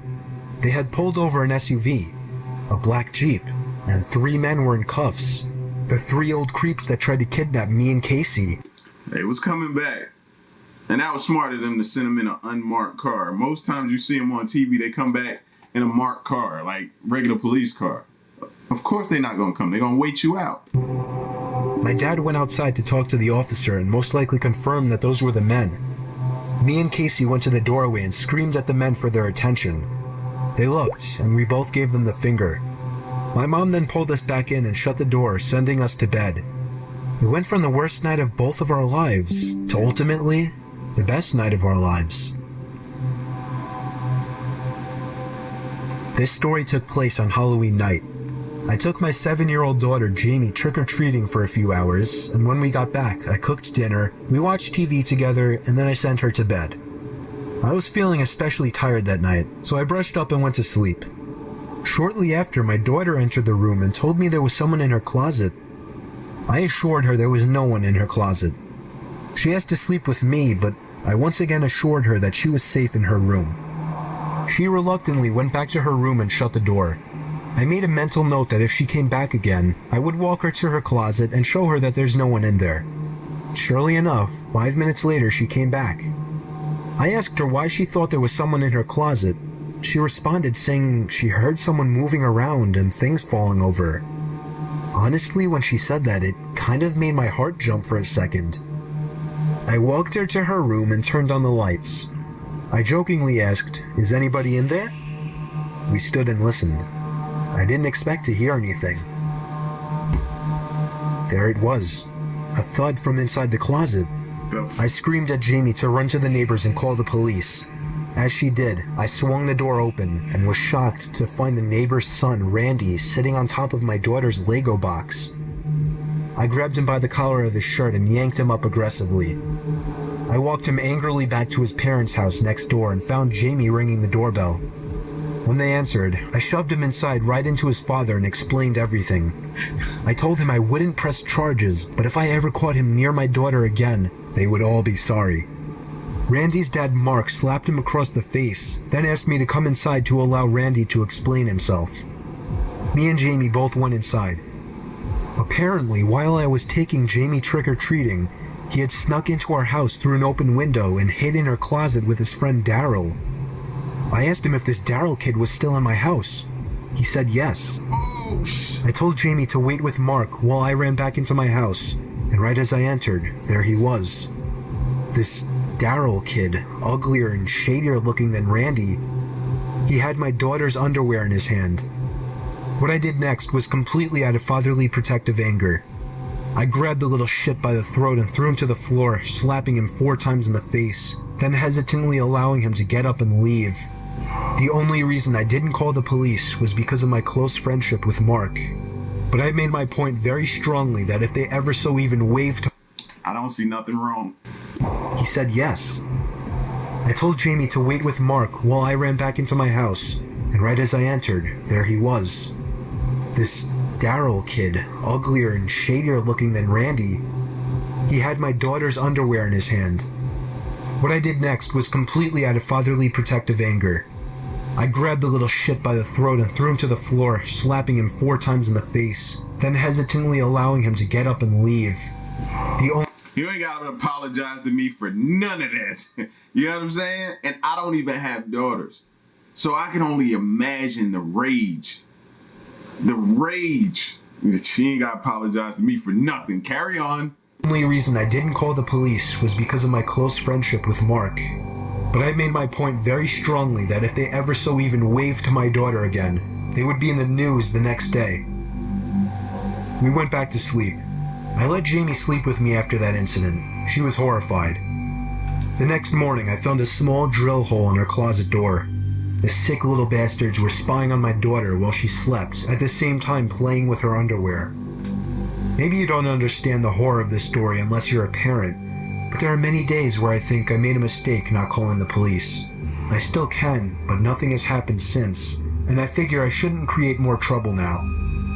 Jamie's 13 now, and that creep Randy has since gone away to college. Like I said, I don't even have daughters, and I'm pissed. Matt, no way. Then he found peepholes after that? It don't matter your age at that point. We had just moved into our large new house in Mississauga, Ontario, in an area called Winston Churchill. It was Halloween night, and my parents, my 4 other sisters, my brother and I were unpacking our stuff in our new bedrooms. We had just finished and were talking to each other about leaving our old schools and friends behind. My mother called us to do chores. I was really tired since it was 11:30 at night, way past the trick-or-treating buzz, and we had to do chores now? It seemed to take forever, but when I was done, I decided to go to my bedroom and get some sleep. I heard what sounded like footsteps in the upstairs hallway. Thinking it was my brother or sister, I got up to shout at them for bothering me while I was sleeping, but there, as far as I could tell, there was no one there. I rushed down to the basement where my parents, sister, and brother were considerately working. I asked them all if they had been upstairs, and they replied no.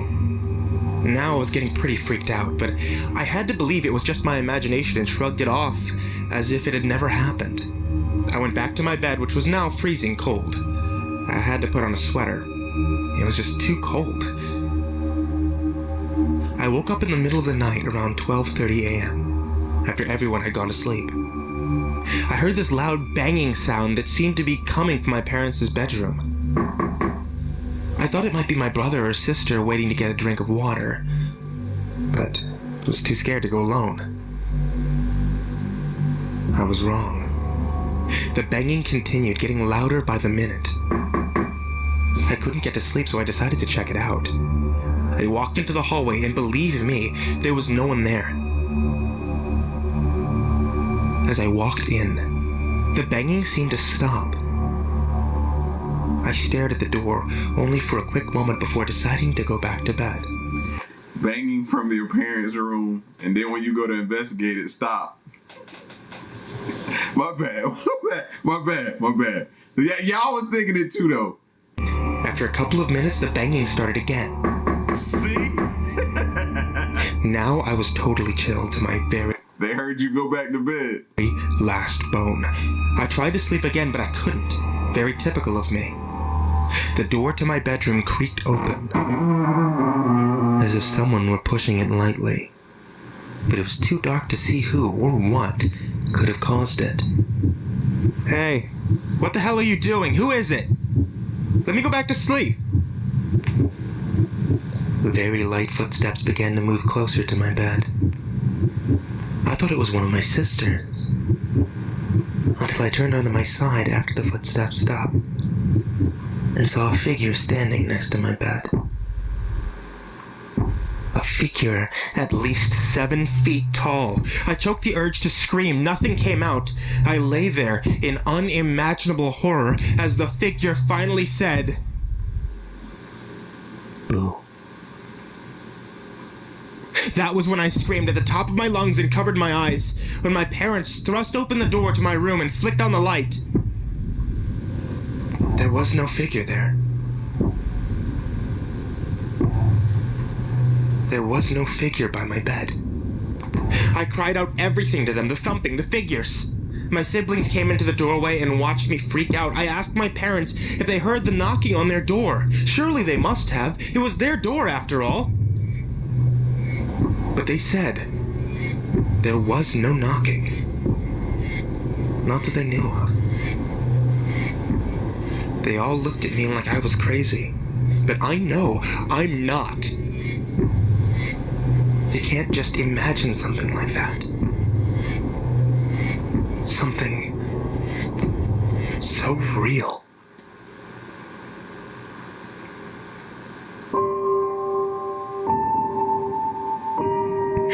I'll never forget this night. I know I won't. After that, it's time to call an exorcism.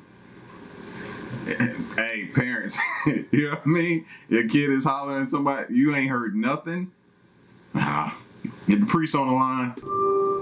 It was a few years ago, Halloween night. We were all 20 years old. Right at that age, where going to haunted house attractions is one of the best things to do on Halloween. Yep. The attraction was called Scare House Journey to the Basement or something. It was only open for 4 straight years in our town. It was never heard of again. This was its 4th and final year of operation. It was a very high quality and surprisingly scary haunted house. One of the best ones I've been to. This was not a tour guided attraction. It was a group exploration attraction. Basically, a maze where the only way out was to make your way to the basement. Find one of the keys, then find the exit and use the key you found to unlock the door. Whoa. Now, I didn't sign up for that. That's like haunted house meets escape room. Nah. I'm looking for a haunted house, not escape room. It was a very unique haunted house, that's for sure. Unfortunately, it wasn't a good night for us. And you're about to learn why. We started out in the living room of the house. To give as much detail as I can about the room, there was a giant open coffin sitting right smack in the middle of the room. There were very convincing spiderwebs covering just about every inch of every corner of the room. All the furniture was antique and dusty looking, and of course, blood was stained on the creaky wood floor. We could tell right away this haunted house was going to be great. The next room was the dining room. That was where things got creepy. The rooms following the dining room were all very dimly lit by artificial lanterns hooked onto the walls. On several occasions, actors jumped out at us in horrifically convincing costumes as expected. And yet they still got me every time. We actually spent a lot of time going in circles trying to find the basement. This wasn't a real wide-open house. It was designed to be like a maze, with many rooms and fake doors. It took a long time for us to finally find the basement door, and I have to admit, I was nervous to go down there. It was completely pitch black down there. We started to think that it might have been an employees-only area where they kept props. I'm not doing it, bro. I'm not in a basement. I'm not doing it. No. It was just too dark down there to see. It was stated many times that no cell phones were allowed while in the attraction, so we couldn't use cell phone screens as lights. If we wanted to get out of there, we had no choice but to go down there. Each step created a creak more painful to the ears than fingernails scratching on a chalkboard. We were all laughing, telling each other how fucking freaked out we were. I had my hands out in front of me as if I was searching for anything in the complete darkness. I banged into somebody and apologized. Who was that? I asked, expecting it to be one of my friends. No. No answer. Whoever I just bumped into placed their hand on my shoulder, and I took off running and screaming while at the same time laughing. There was something so disturbing about being in that huge pitch-black basement, knowing someone was in there with us. One of my friends thankfully found a key on a desk in the corner of the room. We all ran back upstairs, back to the light, and found the exit door. The actual experience and process of getting through that maze of a haunted house was much longer than my story makes it out to be, but that's not where things got horrifying. What? Right outside the exit door was a small bin with a sign that said, "Drop keys here, please." That's how the staff would collect the keys and bring them back down to the basement. Halfway off the premises of the haunted house, the exit door opened, and a really tall person dressed in a black robe and bloody pig mask stepped out and started following in our direction. He or she, though it was most likely a he, so I'll refer to them as a he, appeared to be one of the staff members for the attraction. As we walked further away from the attraction, so did the guy in the costume. It seemed to all of us that he was following us by this point. One of my friends called. "We don't have the key if that's what you want. We dropped it in the little bin." But that didn't do the trick. Time to run. Time to run now. As a joke, we started running just to see if he would too, and he did. We stopped, and so did he. We stood still, and so did he. Why did you stop running? Never, ever stop running. At first it was funny, maybe it was just a joke. But as we got closer to my friend Eddie's house, we were starting to discuss if we should reveal where he lives to this guy. He had been following us for at least 5 blocks now, so if it was a joke, it had gone far enough. Eddie's parents were both home, so we felt safe to go inside. Still don't show him where you live, though, bro. You don't show him where you live. Apparently, Eddie's front door was broken, whatever that meant, so we had to go run back. We jokingly waved at the douchebag still following us and walked to Eddie's backyard, shutting the gate behind us. Wiping our feet on his welcome mat on the back door, we heard the gate open. The man emerged from behind the side of the house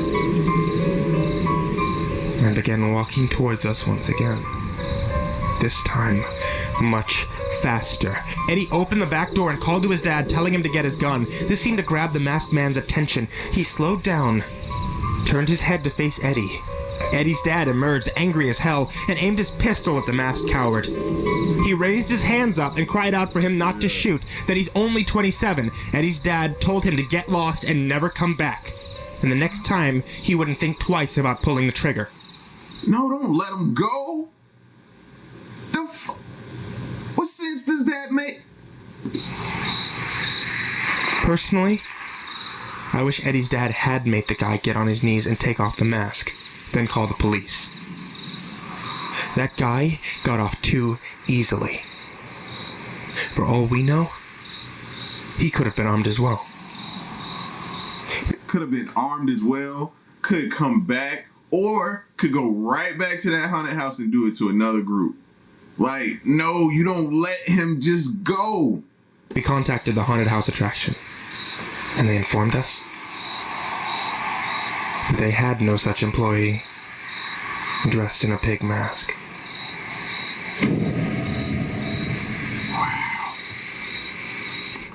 Wow. Wow. Wow. Wow. Man, it's safe to say be careful out there, bro. And yeah, I'm at a loss for words, bro. Especially this last one. You don't let him go. No, you just releasing him back out there to do damage to somebody. Because he was coming after them to do damage. You can't prove it otherwise or tell me otherwise. I believe he was. You know what I'm saying? Oh, that's crazy. That's insane. Listen, man, y'all get at me. I told y'all, I brought it back. 8 true Hollywood horror stories, man. Make your skin crawl. Till next reaction on my piece, y'all stay solid. Hey.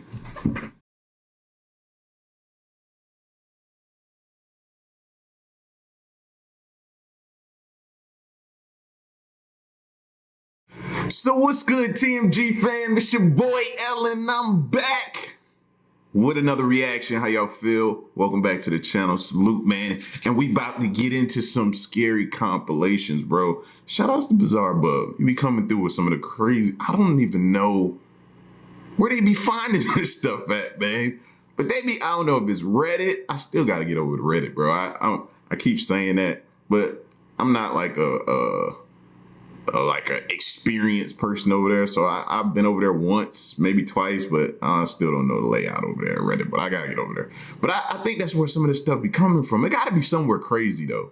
It is. It gotta be somewhere crazy. But we're gonna get into this video, man. This is Scary Compilation 47. If you're new to the channel, hit the subscribe button. And before you hit that subscribe button, no, you can do it after. Yeah. I prefer you go ahead and do that now. Hit that subscribe button, hit that like button, and now set the mood. That means dim the lights and make sure the house is secure, kick back, and let's check out some of this creepy stuff. The following footage was posted by Rochelle G, who had caught something disturbing while exploring an abandoned house. The house used to belong to a happily wed couple who were known as the Evinrudes. But then one night, something very tragic happened to the couple. Mr. and Mrs. Evinrude were relaxing at home when out of nowhere, an intruder breaks in and kills them both. The couple's family was devastated upon hearing about this. They decided to not sell the house out of respect for the couple. But after a while, scariest thing that I worry about, bro. And this goes into not even see how the stuff we watch coincide with the unsolved and the solved mystery cases and stuff like that. And then you have the scary videos and stuff like that too, how they all mesh together. Now you see the method to the madness, bro, because that's one of the scariest things ever, man. And if you have grandparents, you worry and you think about stuff like that. Are they able to defend themselves? Probably not. They're old. They're not able to move as fast. And you start thinking about, and you don't want to, but it's in your mind because you worry, man. And like a person like that to do something like that to an older couple, man, I can't even let y'all know what goes through my mind that I be wanting done. You know what I'm saying? Because of, I get in trouble. But just know, bro, that teased me off, for real. The couple's family was devastated upon hearing about this. They decided to not sell the house out of respect for the couple. But after a while, they decided to rent out the property. However, renters complained of strange occurrences, some of which are just creepy. From drastic temperature changes to seeing shadow-like figures standing outside their window, renters had enough reason to leave the place. A few things. One, you don't think that couple's souls are not at rest? No, especially not if that dude who did it isn't caught or something. They're not at rest. Two, I wonder if the couple was, the information was disclosed to them before them renting, before them entering into a lease. I wonder if that information of the couple, the elderly couple being slain in that place was ever, you know, that information was ever divulged to them. That's something I would definitely want to know. The house has been abandoned ever since. That is until Rochelle goes inside and begins to record. She hopes to capture footage of the strange occurrences reported by tenants. But little does she know that something very unsettling would be caught on camera. This is what she caught. Look at that. Ooh, I bet it smells horrible. Oh, it's mold all throughout it.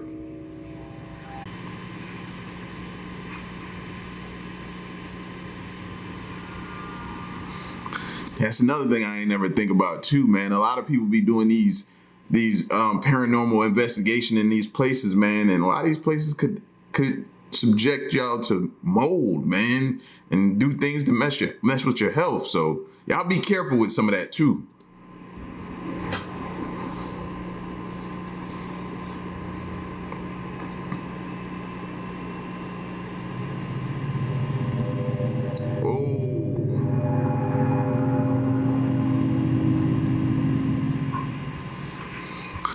You should have got like a temperature check right there. I wonder if it's like that's a cold spot in the house because that's where it happened at.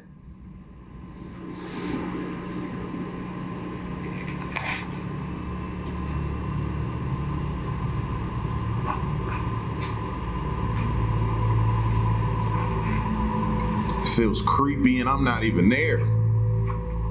Rochelle continues to explore, but something downright creepy is caught on camera without her noticing.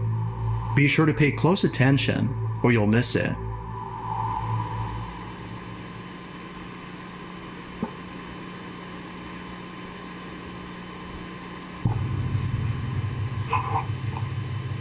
I saw the hand. I saw the hand.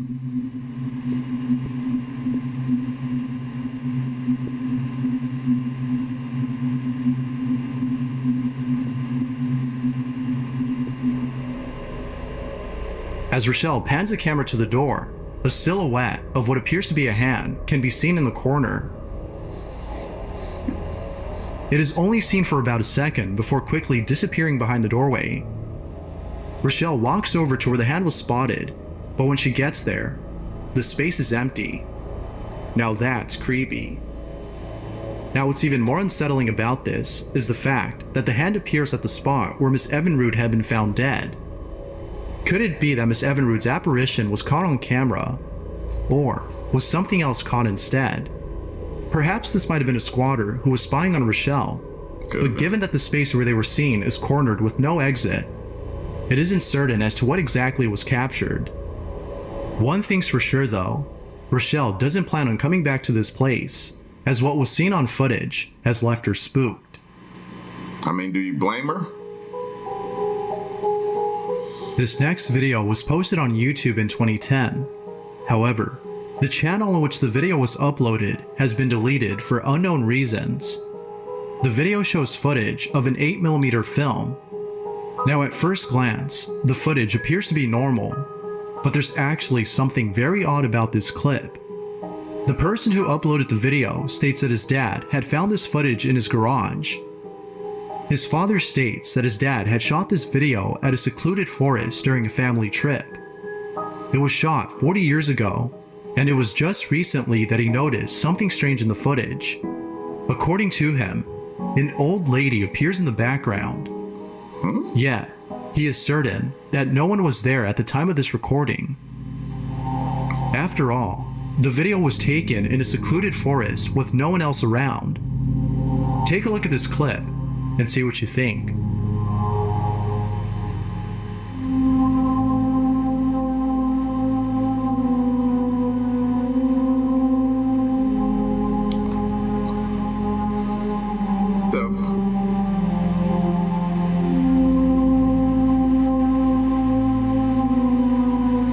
And see, the crazy thing about it is they didn't even acknowledge her. So that makes me further think that they didn't see it was something paranormal style because they didn't look to see. You know what I'm saying? If you walk past someone and you walk in and they're standing there staring at you, you kind of glance over and look at them. You know what I mean? Some would acknowledge, but they didn't do any of that. Look at that clip again.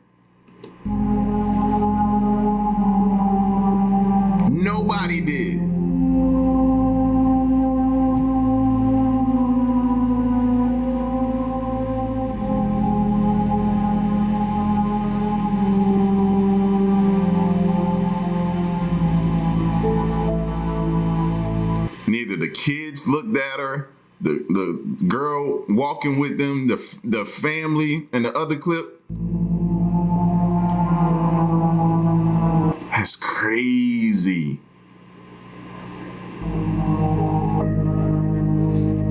That's crazy. In the background, there appears to be someone standing not too far from the family. They seem to be observing the family while standing completely still, which makes them come off even more creepy. Facts. Because of this, the father thinks that a ghost was caught on camera instead of a person. But of course, it's not certain if that's the case. I think it's the case because they clearly can't see her. Until we know what exactly was caught on camera, the footage remains a mystery. Had a ghost been caught on tape? Or was something else caught instead? That's creepy. That's creepy. The following video doesn't have much info, but like with most videos, this one speaks for itself. The video starts off with two employees who appear to be working late at night. One of them, who's named Curtis, states that the building at which they work is haunted. Lots of strange occurrences have taken place inside this building, but it's the second floor where most activity occurs. As Curtis talks to his coworker, a strange noise is heard on the second floor. Knowing that one of them would eventually have to check out the noise, Curtis volunteers to go upstairs. But as soon as he arrives, he seems to regret the fact that he chose to go alone. It isn't clear why Curtis brought a camera with him, but it might be that he wanted to capture footage of something paranormal, considering that the building is said to be haunted. As Curtis walks around the floor, he captures this.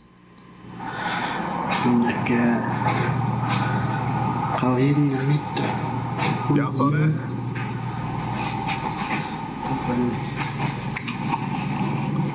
Look in the room to the left.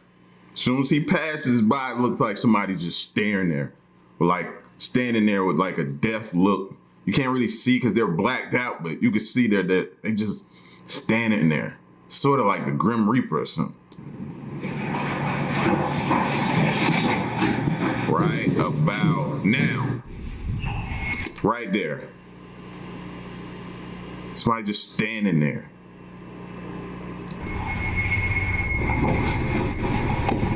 One by one, would that be considered to be death standing there? Is that death standing?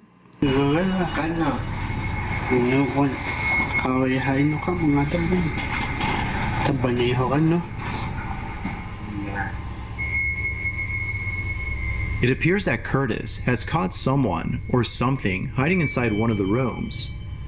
It wasn't until later that he noticed the dark figure when looking back at the footage.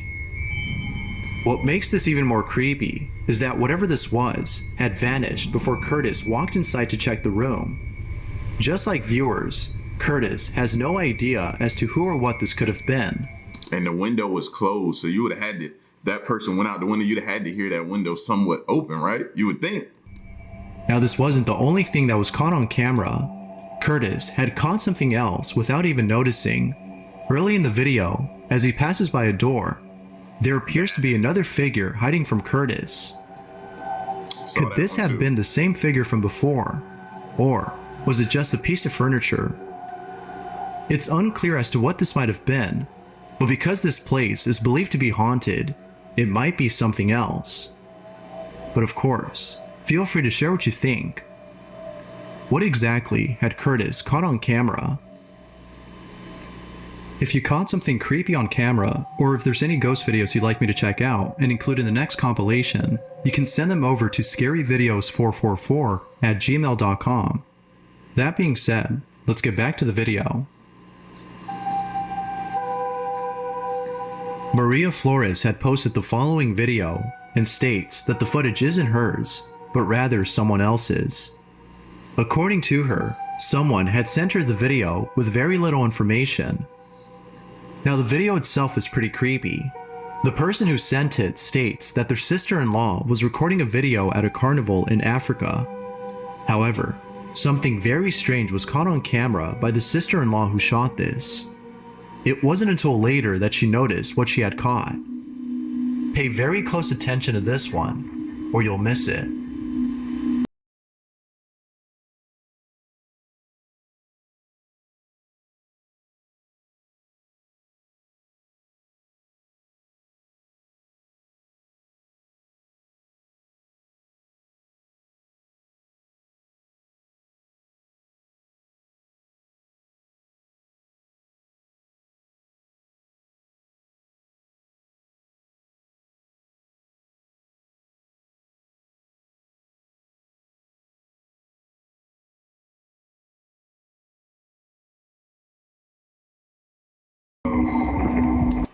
What? I totally missed. It was too much going on in the picture anyway. If you caught that, kudos to you. You have the eye of the, I don't know, tiger, whatever. But, yo, look, the eyes are black. Everybody else eyes aren't like that. Face isn't like that. Everybody somewhere has color to them. This person is grayed out, hair, eyes are black, black, black, like devilishly black. Now,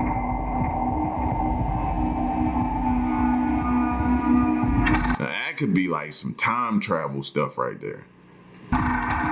In the background, among the crowd, a faint image of what appears to be an apparition is caught on camera. As you can imagine, the sister-in-law who shot this must have been left disturbed upon seeing this. But if there's one thing she's sure of, it's that this video still keeps her up at night.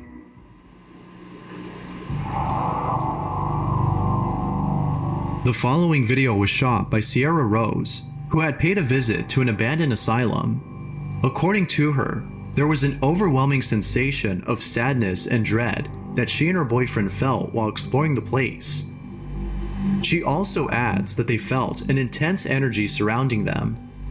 The footage shot by Sierra might just prove that there was something there with them. This is what she caught.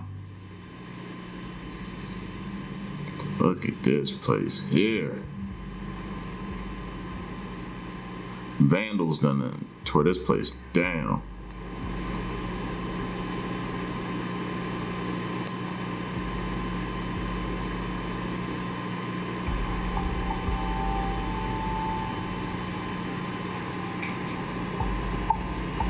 I'm freaking out. I'd be freaking out too. Y'all ain't got enough light. Look at that. Shadows everywhere.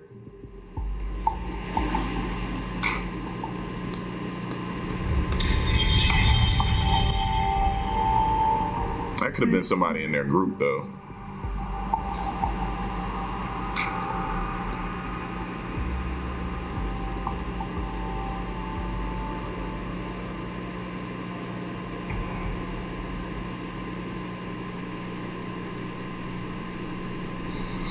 The shadow-like apparition is seen moving on camera.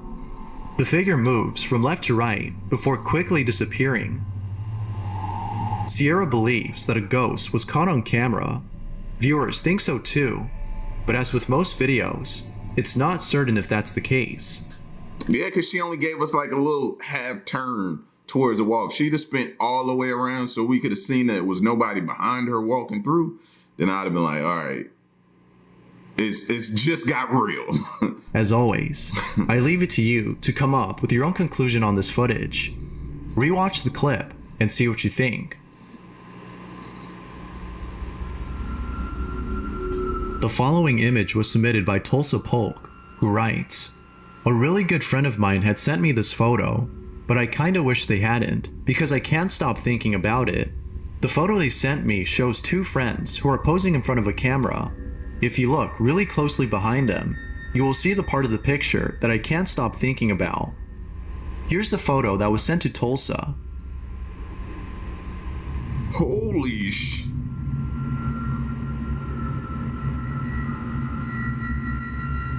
Oh, I don't know, that's Chucky doll?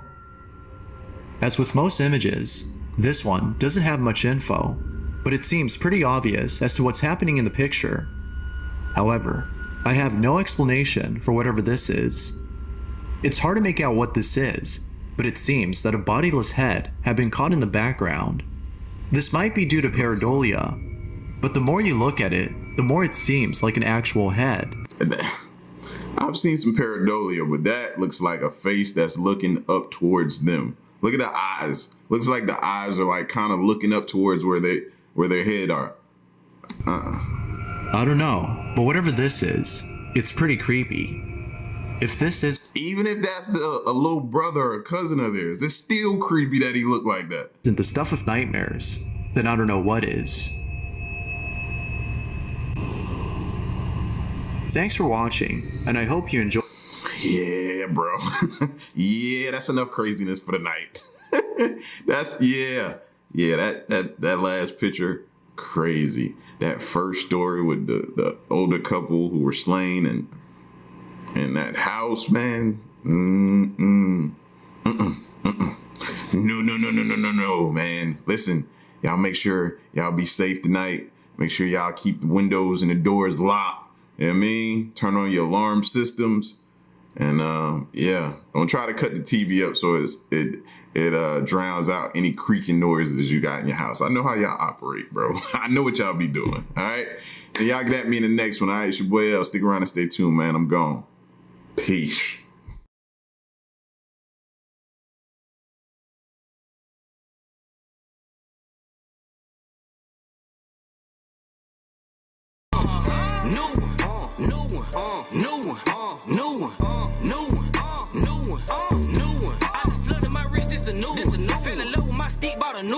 When it cost a new coupe, this the new. Had to cut that bitch out, got a new chain, new watch, new bed.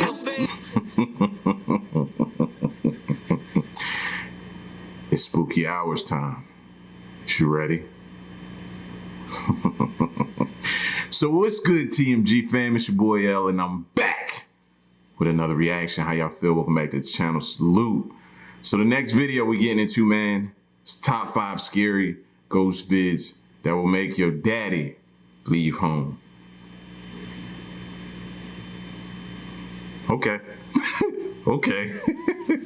Shout outs to Nuke's top 5, man. They always be coming through with the dope vids, and we're gonna get into them, man. So if you're new to the channel, hit the subscribe button, join the fam, join us in acknowledging these haters. Moment of silence for the haters. That's enough. Now run the likes up, baby. Make sure y'all hit that like button, man. And also as well, if you haven't caught wind of the new channel, man, we've already recorded 4 more vids to go up on the channel, man. Just stay tuned. Check the link in either the description or the community tab where I posted it earlier. And come through, man. Kick it with us. Talk about some crazy things. Come on, man. With the channel name, Just a Tip.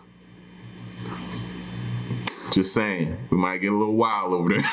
But yeah, man, appreciate the support. You guys always come through, and I can't thank y'all enough. So let's get to the video.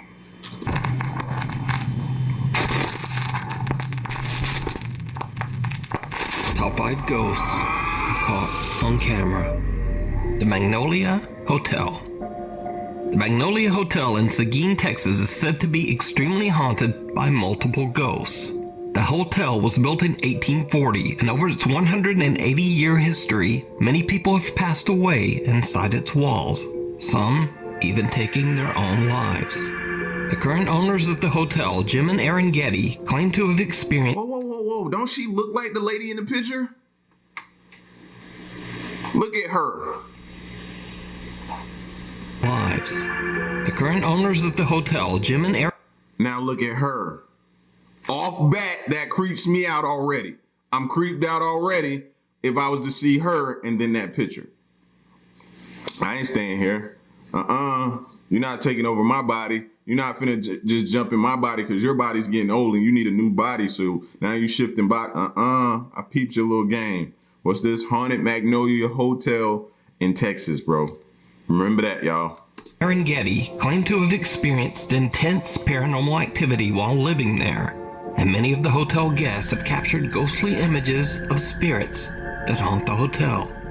One of the most active spirits in the hotel is said to be that of a 12-year-old girl named Emma. Oddly enough, Emma never even stayed in the Magnolia Hotel, but the man who violently took her life did live there. In 1874, a man named Wilhelm Faust horribly ended little Emma's life using an axe. Wilhelm was still staying at the Magnolia Hotel when he was caught and executed for his crime. It is said that both the angry spirit of Wilhelm and the gentle child ghost Emma are both forever trapped inside the Magnolia Hotel. Paranormal investigators Colin and Peyton from the YouTube channel The Paranormal Files travel to the Magnolia Hotel to do an investigation at the allegedly haunted inn. They experience something truly bizarre.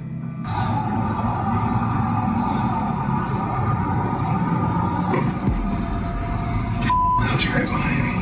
Yeah, that's odd. It's really said that thing likes to whistle in here. This one firework. Yeah, it is. Yo, I looked at that window like I was about to jump out that window just then. As soon as that noise hit and the camera turned, I was like, out the window, out of went. This one firework. Yeah, it is. That's not a gun.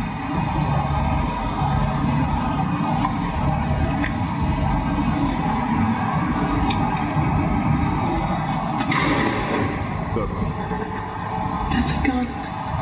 No, it's not. Yes, it is. Y'all really calm for that to be a gun. Really calm. Like really, really, really calm.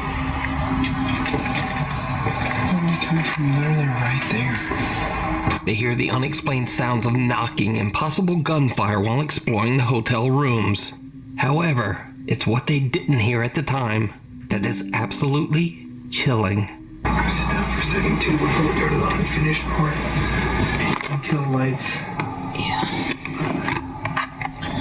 Guys, I know it's coming for. Guys, I know it's coming. Guys, I know. Mommy. The voice of what sounds like a young girl can be heard saying the eerie word, Mommy. Now, if that wasn't creepy enough, the owners of the Magnolia Hotel actually caught what they believed to be the same young girl, little Emma, on one of their static cameras. The camera is set up in the room where the ghost of Emma has reportedly been seen and heard the most. They call it the, quote, children's room. One day they leave a bunch of balls and toys for Emma to play with. And then this happens.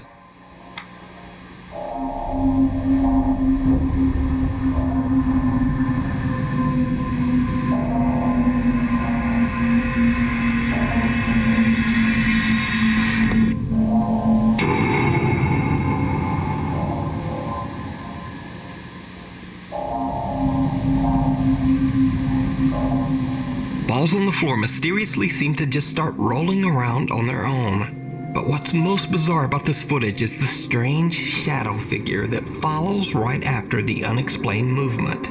Could it be that the spirit of little Emma is playing with the toys? Is the Magnolia Hotel haunted by the ghosts of the people who lost their lives inside its walls? Let me know what you think down in the comments. You can watch Colin and Peyton's entire investigation over on the YouTube channel, The Paranormal Files. And you can find more spooky evidence and photos over on the Magnolia Hotel's Facebook page. Viewer videos. In this next segment, I'm very happy to feature some extremely creepy videos that were sent to me directly via email by Nuke's Top 5 viewers. First up, this video was sent in by Dex, who claims that one of his friends has been going on apartment viewings in the hopes of finding a new place to live. His friend recorded one of the empty apartments so he could look back at the footage later to help him decide. When he reviews his footage, he is shocked by what he finds.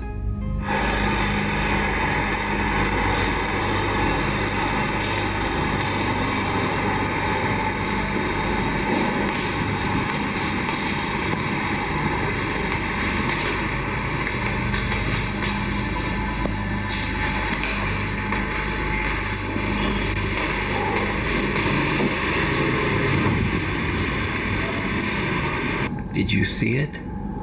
While recording, Dex's friend thinks he sees something out of the corner of his eye. A dark shadow-like figure standing at the end of the hallway. But when he pans back, nothing there. So did Dex's friend capture a ghost on camera? And could it be that the apartment is empty for a reason? I leave it up to you to decide. This next video was emailed to me by Connor from Corpus Christi, Texas. In his email, he explains that his cousin is awakened in the middle of the night when a stranger suddenly approaches his Ring doorbell. The doorbell camera records as things take a very creepy turn.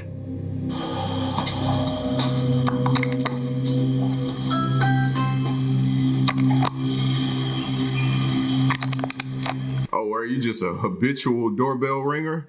Huh? That's a good way to get yourself cursed out. That is a great way. That time of the night or the morning or whatever, bro, that's a good way to get cussed out. That's a good way to have something brandished in your face. Hey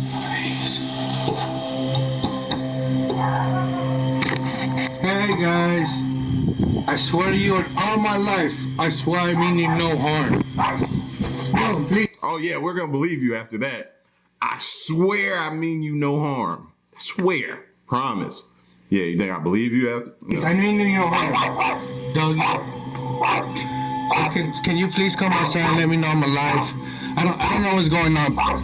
No, God, I'm gonna live. I'm gonna live. I swear I'm gonna live. Because someone's in here. Guys, please come outside, please. Who said, let me know I'm alive? I'm alive. Bro. Are you serious? And with a shirt on that says donor. Mm-mm. Oh, no, I'm not dead. I'm not dead. I'm not dead. You sure would have been.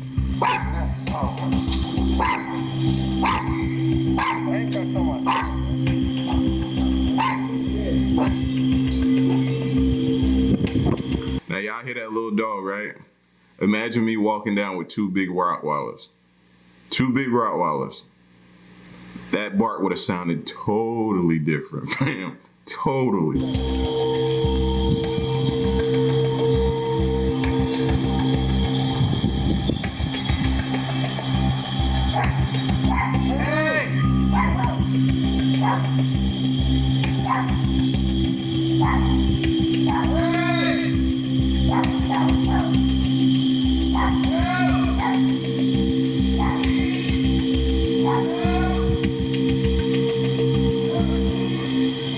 The man who rang the doorbell is odd and erratic as he pleads for them to open the door and let him inside. Understandably, they don't answer the door, and the man eventually walks away defeated, loudly yelling, "I'm not dead." Connor's cousin has no idea what happened to the man, and the scary event remains a mystery. But I'd guess some chemical substances were probably... Look at there. I didn't even notice that the first time. Fam, why are you reaching for the doorknob? I mean no harm, but I'm reaching for your doorknob to see if your door is open. Yeah, okay. Okay. Mr. I mean no harm. Okay. Probably involved. If you see a video that you think would be perfect for the top 5, or if you have a ghost hunting channel and you caught something great, contact me at nukestop5@gmail.com. Visits to the funeral home. Chinese ghost hunter and popular live streamer Xiao Long is back with another scary adventure at a creepy abandoned funeral home in Jinjiao City, China. Local legend says that restless souls unable to move on after their deaths have found themselves trapped inside the funeral home, eternally doomed to haunt the lonely abandoned building forever. Locals say the home is cursed. But as always, none of that stops our boy Xiao Long. He travels to the abandoned funeral home completely alone. As he's exploring outside the building, he stumbles upon an old abandoned hearse that was once used to transport bodies. What happens next is truly bizarre.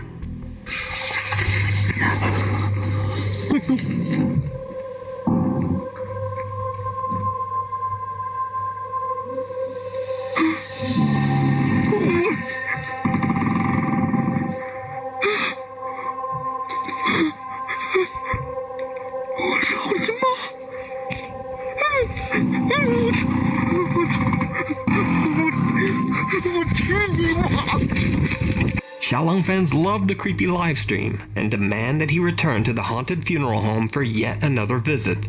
As always, he broadcasts his investigation live as he explores a different area of the building.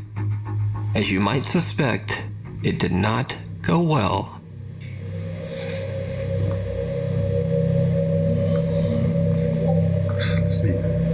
哎呦我操你妈呀！我去你妈的！我操！ Yeah, that's his favorite saying, bro. I like dude, right? His favorite saying is that. 他妈的，这是放尸体的，我操！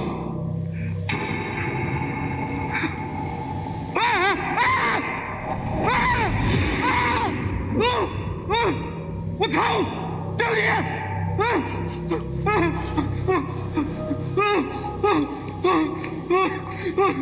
我操！ 操你妈！我对不起。 Xiaolong is horrified when he discovers that the area was actually used to store human bodies. Even though he's starting to freak out a bit, he returns to the crematorium carrying what he says is a protective amulet. He finds an old oven, and that's when he sees something absolutely horrifying. 操你妈！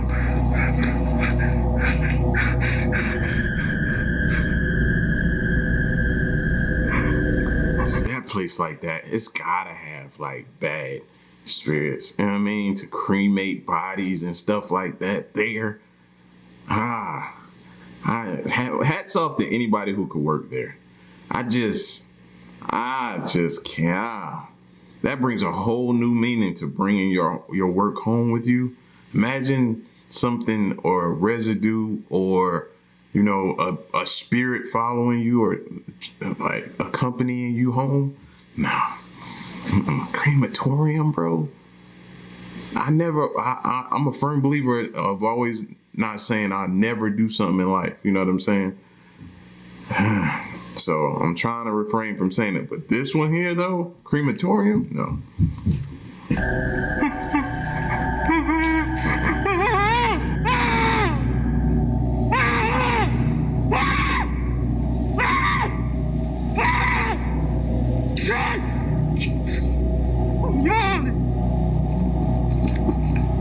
A terrifying pale face seems to rise up through the oven's air vent and then disappears back into the darkness. Could this be one of the souls that are said to be trapped inside the funeral home? I leave it to you to decide. What the? You can watch this entire exploration and many more creepy videos over on Xiaolong's YouTube channel, Outdoor Xiaolong. Meanwhile, on TikTok. TikTok user Michael says that he started experiencing terrifying paranormal activity in his home after he played around with a Ouija board at a friend's house. He says that he believes that he might have accidentally summoned a demonic entity that followed him home. In an attempt to record himself and explain what's been going on, he's interrupted by something very creepy. So I've had a lot of weird stuff been happening lately, and I can't...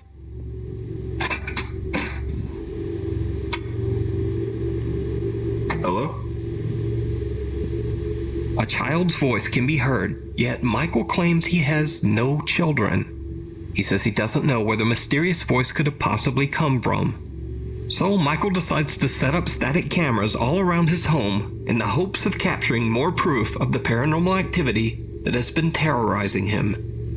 When he looks back at the footage from his kitchen camera, he's shocked.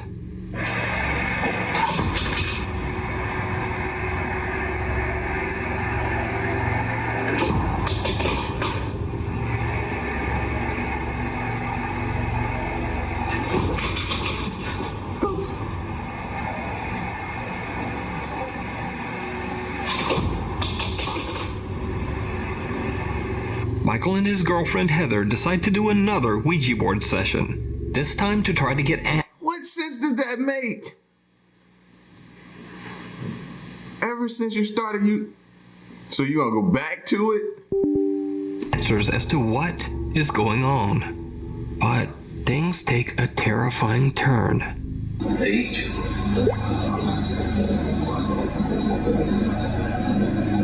E. R. E. Here. Oh my god. Goodbye. Oh my god, I don't want to do this. I'm freaked out now.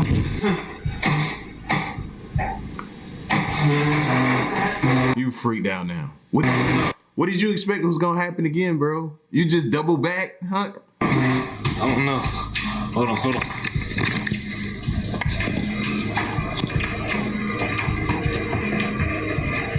Was that upstairs?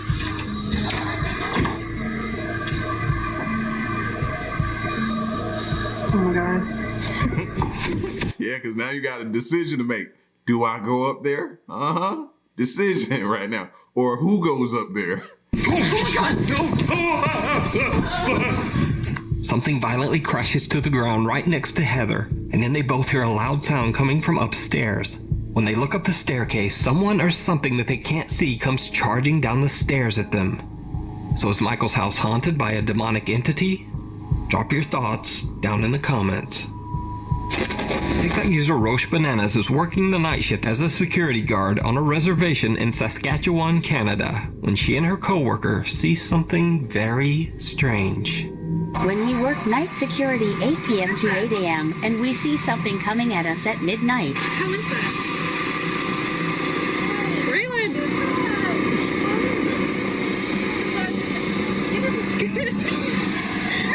TikTok user Roche Bananas claims she has no... Yo, people piss me off so bad. Even though I'm sitting there saying, what is that? I'm looking at them two like, okay, well, y'all just gonna sit and wait till it get to you? Oh yeah, that means we don't want to die. No idea what she recorded that night, and is pretty spooked by the creepy encounter. Many concerned TikTok viewers believe that it could be anything from a skinwalker, to Bigfoot, to a ghost, but... It's definitely something, because you can see it defined out. Even though it's real, like shadowy, you can see its stature defined. What do you think it is? Is it real? Death coming for them? Or is it all just an elaborate hoax? You decide. The Eternal Bride. All of the residents of Culiacan and Sinaloa, Mexico know of the story of Lupita, the Eternal Bride. The story goes that back in the early 1950s, a young woman named Lupita was engaged to be married to her childhood sweetheart, Jesus. The bride-to-be and her fiancé were both friends with a man named Ernesto, who was hopelessly in love with Lupita. But Lupita had no romantic interest at all in Ernesto. Ernesto was driven mad by his jealousy, and on the wedding day, he took the life of Lupita's husband-to-be as she watched on in horror. Ernesto then took his own life. Lupita was so traumatized by the event that she never recovered and just completely lost touch with reality.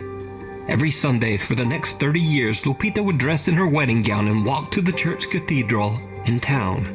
After her death in 1982, she was buried, and it is said that she aimlessly roams the cemetery grounds, still in her wedding dress to this day. A paranormal investigator from Mexico who happens to share the name Ernesto from the YouTube channel Zona Paranormal Veracruz is joined by his friends and fellow investigators El Payaso de la Toledo and Lorena Jacobo. Together they explore the cemetery late at night. They hear strange unexplained sounds all around them, and then this happens. Hey.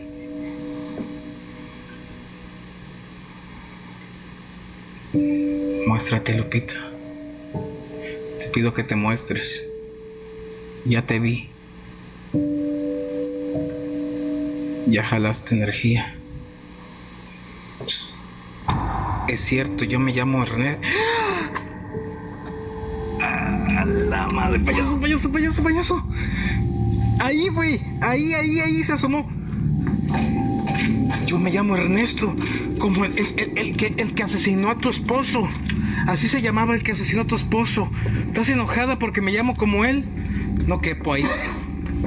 A ver, voy a ver si quepo otra vez. Ahí va. De lado, ponte que... A ver. De lado. ¡Ay, payaso! Espérame. El bote. Espérame.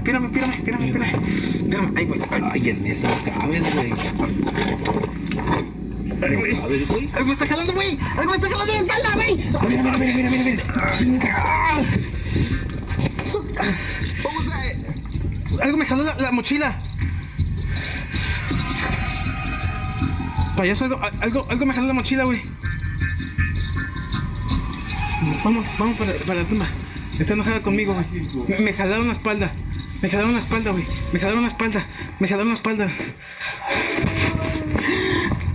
No es payaso. Esa tumba, güey. Está dentro de esa tumba.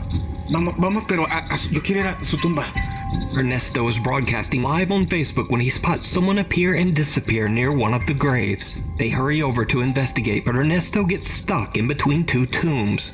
In a shocking turn, Ernesto feels someone or something pulling him back. And then, did you see it? Right behind Payaso, another mysterious apparition can be seen lurking behind the tomb.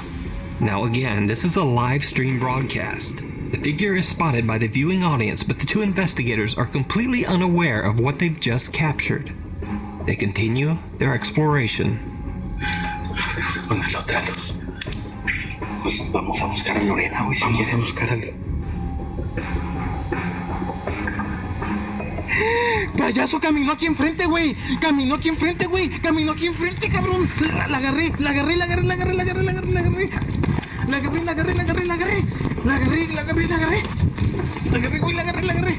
Ay. La rodilla, güey. La rodilla. Lore. Vamos a ver a Lore, güey. Vamos a buscar a Lore. Vamos a buscarla. Lore. Sigue mandando saludos.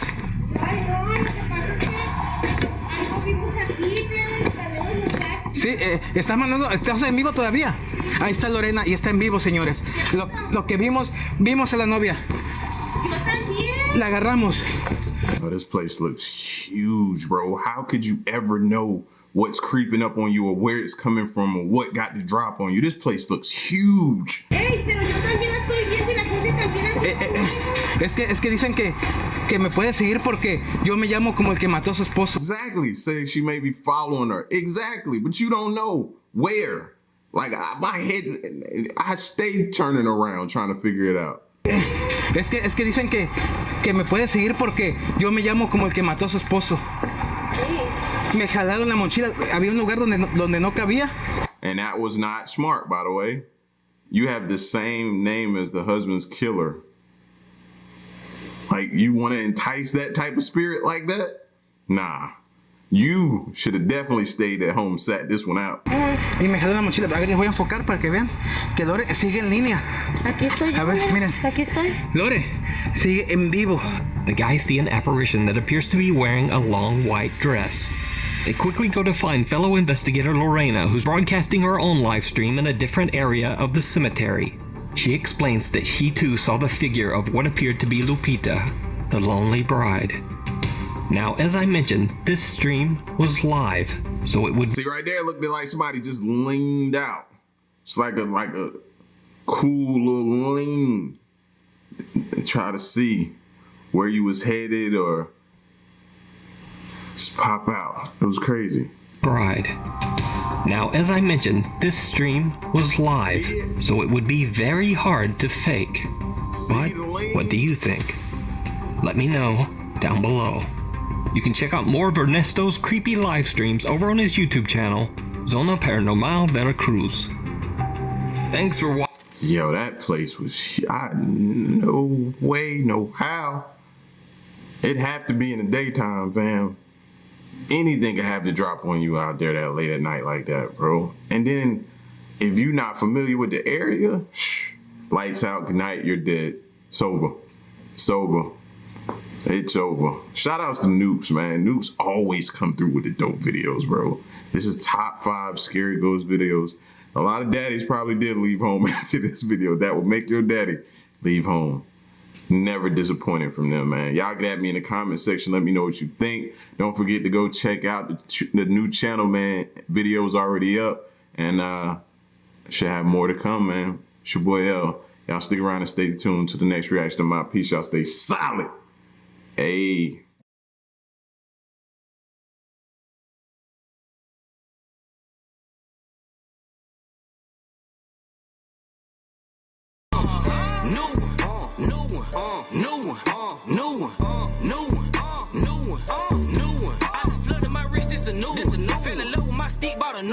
When it cost a new coupe, this the new. Had to cut that bitch out, got a new chain, new watch, new babe. So what's good, TMG fam? It's your boy L, and I'm back with another reaction. How y'all feel? Welcome back to the channel. Salute. So, scariest things seen in people's basements. Now, when it comes to basements, it brings me back to my childhood. You know, the whole Home Alone when he went downstairs and a little furnace or whatever came to life and it scared him back upstairs. You know, basements, and in particular for me, the basements up north. Like when I would go to New Jersey and see my family and stay up there, man, those basements up there, bro. You know what I'm saying? I don't know if it's because the South is not really too much known. I mean, it's a lot more now today than it used to be, but up north, it was really known for its, you know, having a basement. And if you saw some of those in the city I was in, you wouldn't go down there either. That's all I'm saying. Messed me up as a kid, bro. Dark, just nah. I wasn't playing around at all. Traumatized me, absolutely. You know what I mean? But we're gonna check this out, man. If you are new to the channel, go ahead and hit that subscribe button, man. Join the fam. And once you do that, join us as we acknowledge the haters. Moment of silence for these haters. That's enough. Now run the likes up. Make sure y'all hit that like button. Let's go. Whoa, Jesus!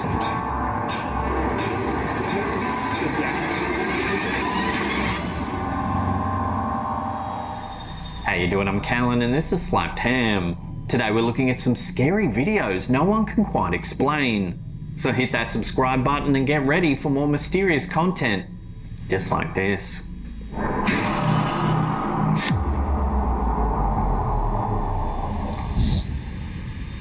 Oh, heck no. This footage was initially caught during a live stream by paranormal investigators Sean and Cody for their Instagram, The New Reality 11.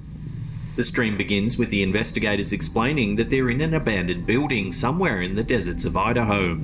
I don't know where we're at. We're in the middle of the desert and we found another abandoned location. Kind of knocked right where that was. Yeah. They claim that as soon as they arrived, they heard strange voices and banging sounds coming from empty rooms. And it's got a creepy vibe to it, right? We came in, we were getting knocks, and we heard the voice in the other room. Yeah, and then those weird K2 hits you on the Eddie. Yeah. The clip shows them exploring room after room of the derelict building. This place is massive, guys. Like, it's crazy. More than half an hour into the stream... Was that a little mattress on the floor? Like, it's crazy. Or is that a door right there? I couldn't really tell. More than half an hour into the stream, the pair of investigators find a mysterious hatch, leading to a small basement. Inside the room, they discover an old children's swing set among the debris. Y'all going down there? I ain't going down there. Oh, no way. Did y'all see the outside view of this place? And then you find a door that leads, man, please, y'all crazy. I ain't going in there. Stomach. How creepy. Look at that child's swing, bro. The ghost hunters comment on the eerie vibe of the basement. That's crazy, dude. Bro. Dude, so when we went down to the attic, I got a feeling, it's a bad feeling, but I got a feeling of a little baby in there. Like kept down there. I felt like it was a punishment area. Like, right. Get down there and whatever. Towards the end of the stream, the brave investigators decide to take one last peek in the basement. This time, something truly unsettling happens. Take a look. Hi. Is that a ball? There's a ball. Oh, it just moved. Oh my God, it just moved. Holy cow. As you can see, the ball on the ground seems to move all by itself. There's a ball. Oh, it just moved. Oh my God, it just moved. Holy. Cody and Sean are stunned by the strange event. Oh, it just moved. Oh my God, it just moved. Holy cow. The strange sounds and whispers and the inexplicable movement of the ball have left viewers wondering if something sinister happened in this building, causing it to become abandoned. Another knock. Yeah, right. Could that basement have been used as a punishment room for some poor child long ago? Let that thought sink in for just a moment. It could pop. I don't know, because those little doors, like, that little latch lift up, whatever you call it. You know what I mean? It's not like a door to a basement or something like what you typically see heading down to a basement. So I don't, anything could have went on down there, fam. I don't like that. And it's so easy to cover up. You could have laid some linoleum over that. You could have, like, that's easy to cover up. Sean and Cody also run a YouTube channel called The New Reality Paranormal. They regularly investigate strange and eerie locations. As always, there's links in the description box below. Did you hear that? Yeah, I heard that. That was a knock, right? Basements are often feared for their eerie quiet and still darkness, but what about when they're full of inexplicable sounds and creepy images? YouTuber and everyday Canadian captured what may be considered the ultimate nightmare for many with his hair-raising video. The video begins with the YouTuber explaining the situation to his viewers. He says that he was upstairs when he started to hear strange banging sounds coming from his basement.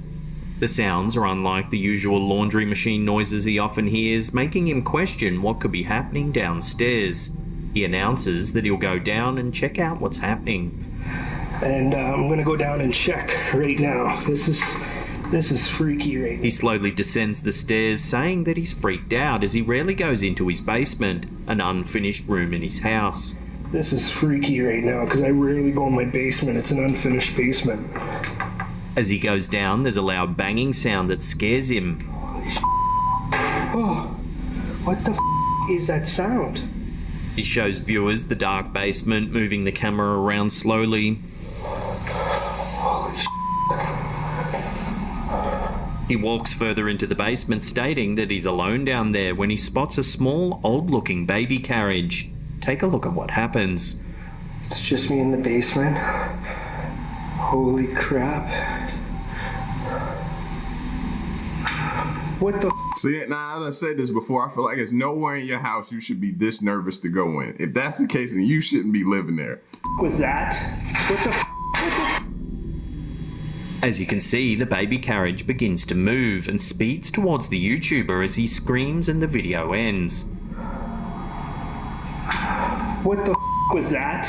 What the Commenters on the video agreed that it was a scary situation and offered a few suggestions for how to get rid of the potential ghost or other paranormal figure. Some suggested bringing a priest into the house to banish the presence, while others recommended buying a ghost cleansing material such as burning sage and spreading it around the basement. Others, however, think that the carriage could have been pulled by string. As you know, I'm seeing that a lot more around, like, people burning sage. When did that become? I know it's been around for a long time, but it seems like all of a sudden you're seeing it more now than you've ever seen it. You can see the bottom of the carriage flip upwards as though it's being dragged by something. What the was that? What the So what do you think? Flippant hoax or genuine haunting? Love to hear your thoughts on this one in the comment section below. What the was that? What the Shadow people have been seen by millions of people worldwide. These are shadowy figures that tend to resemble human beings and are usually caught in the individual's peripheral vision. YouTuber Drew Flo may have managed to capture one on camera for everyone to see quite clearly. The beginning of the video shows the narrator walking down the steps towards his basement, whispering that he's hearing strange sounds and hoping to capture something on tape. Let's see if I can get anything on video. When he gets to the basement, he pans the camera around, giving us a good view of the whole scene.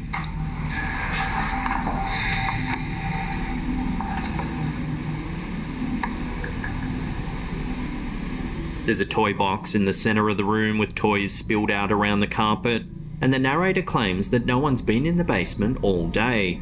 Nobody's been down here all day. The man looks around some more before backing out of the room. We'll play it at normal speed first, see if you can spot anything weird. What?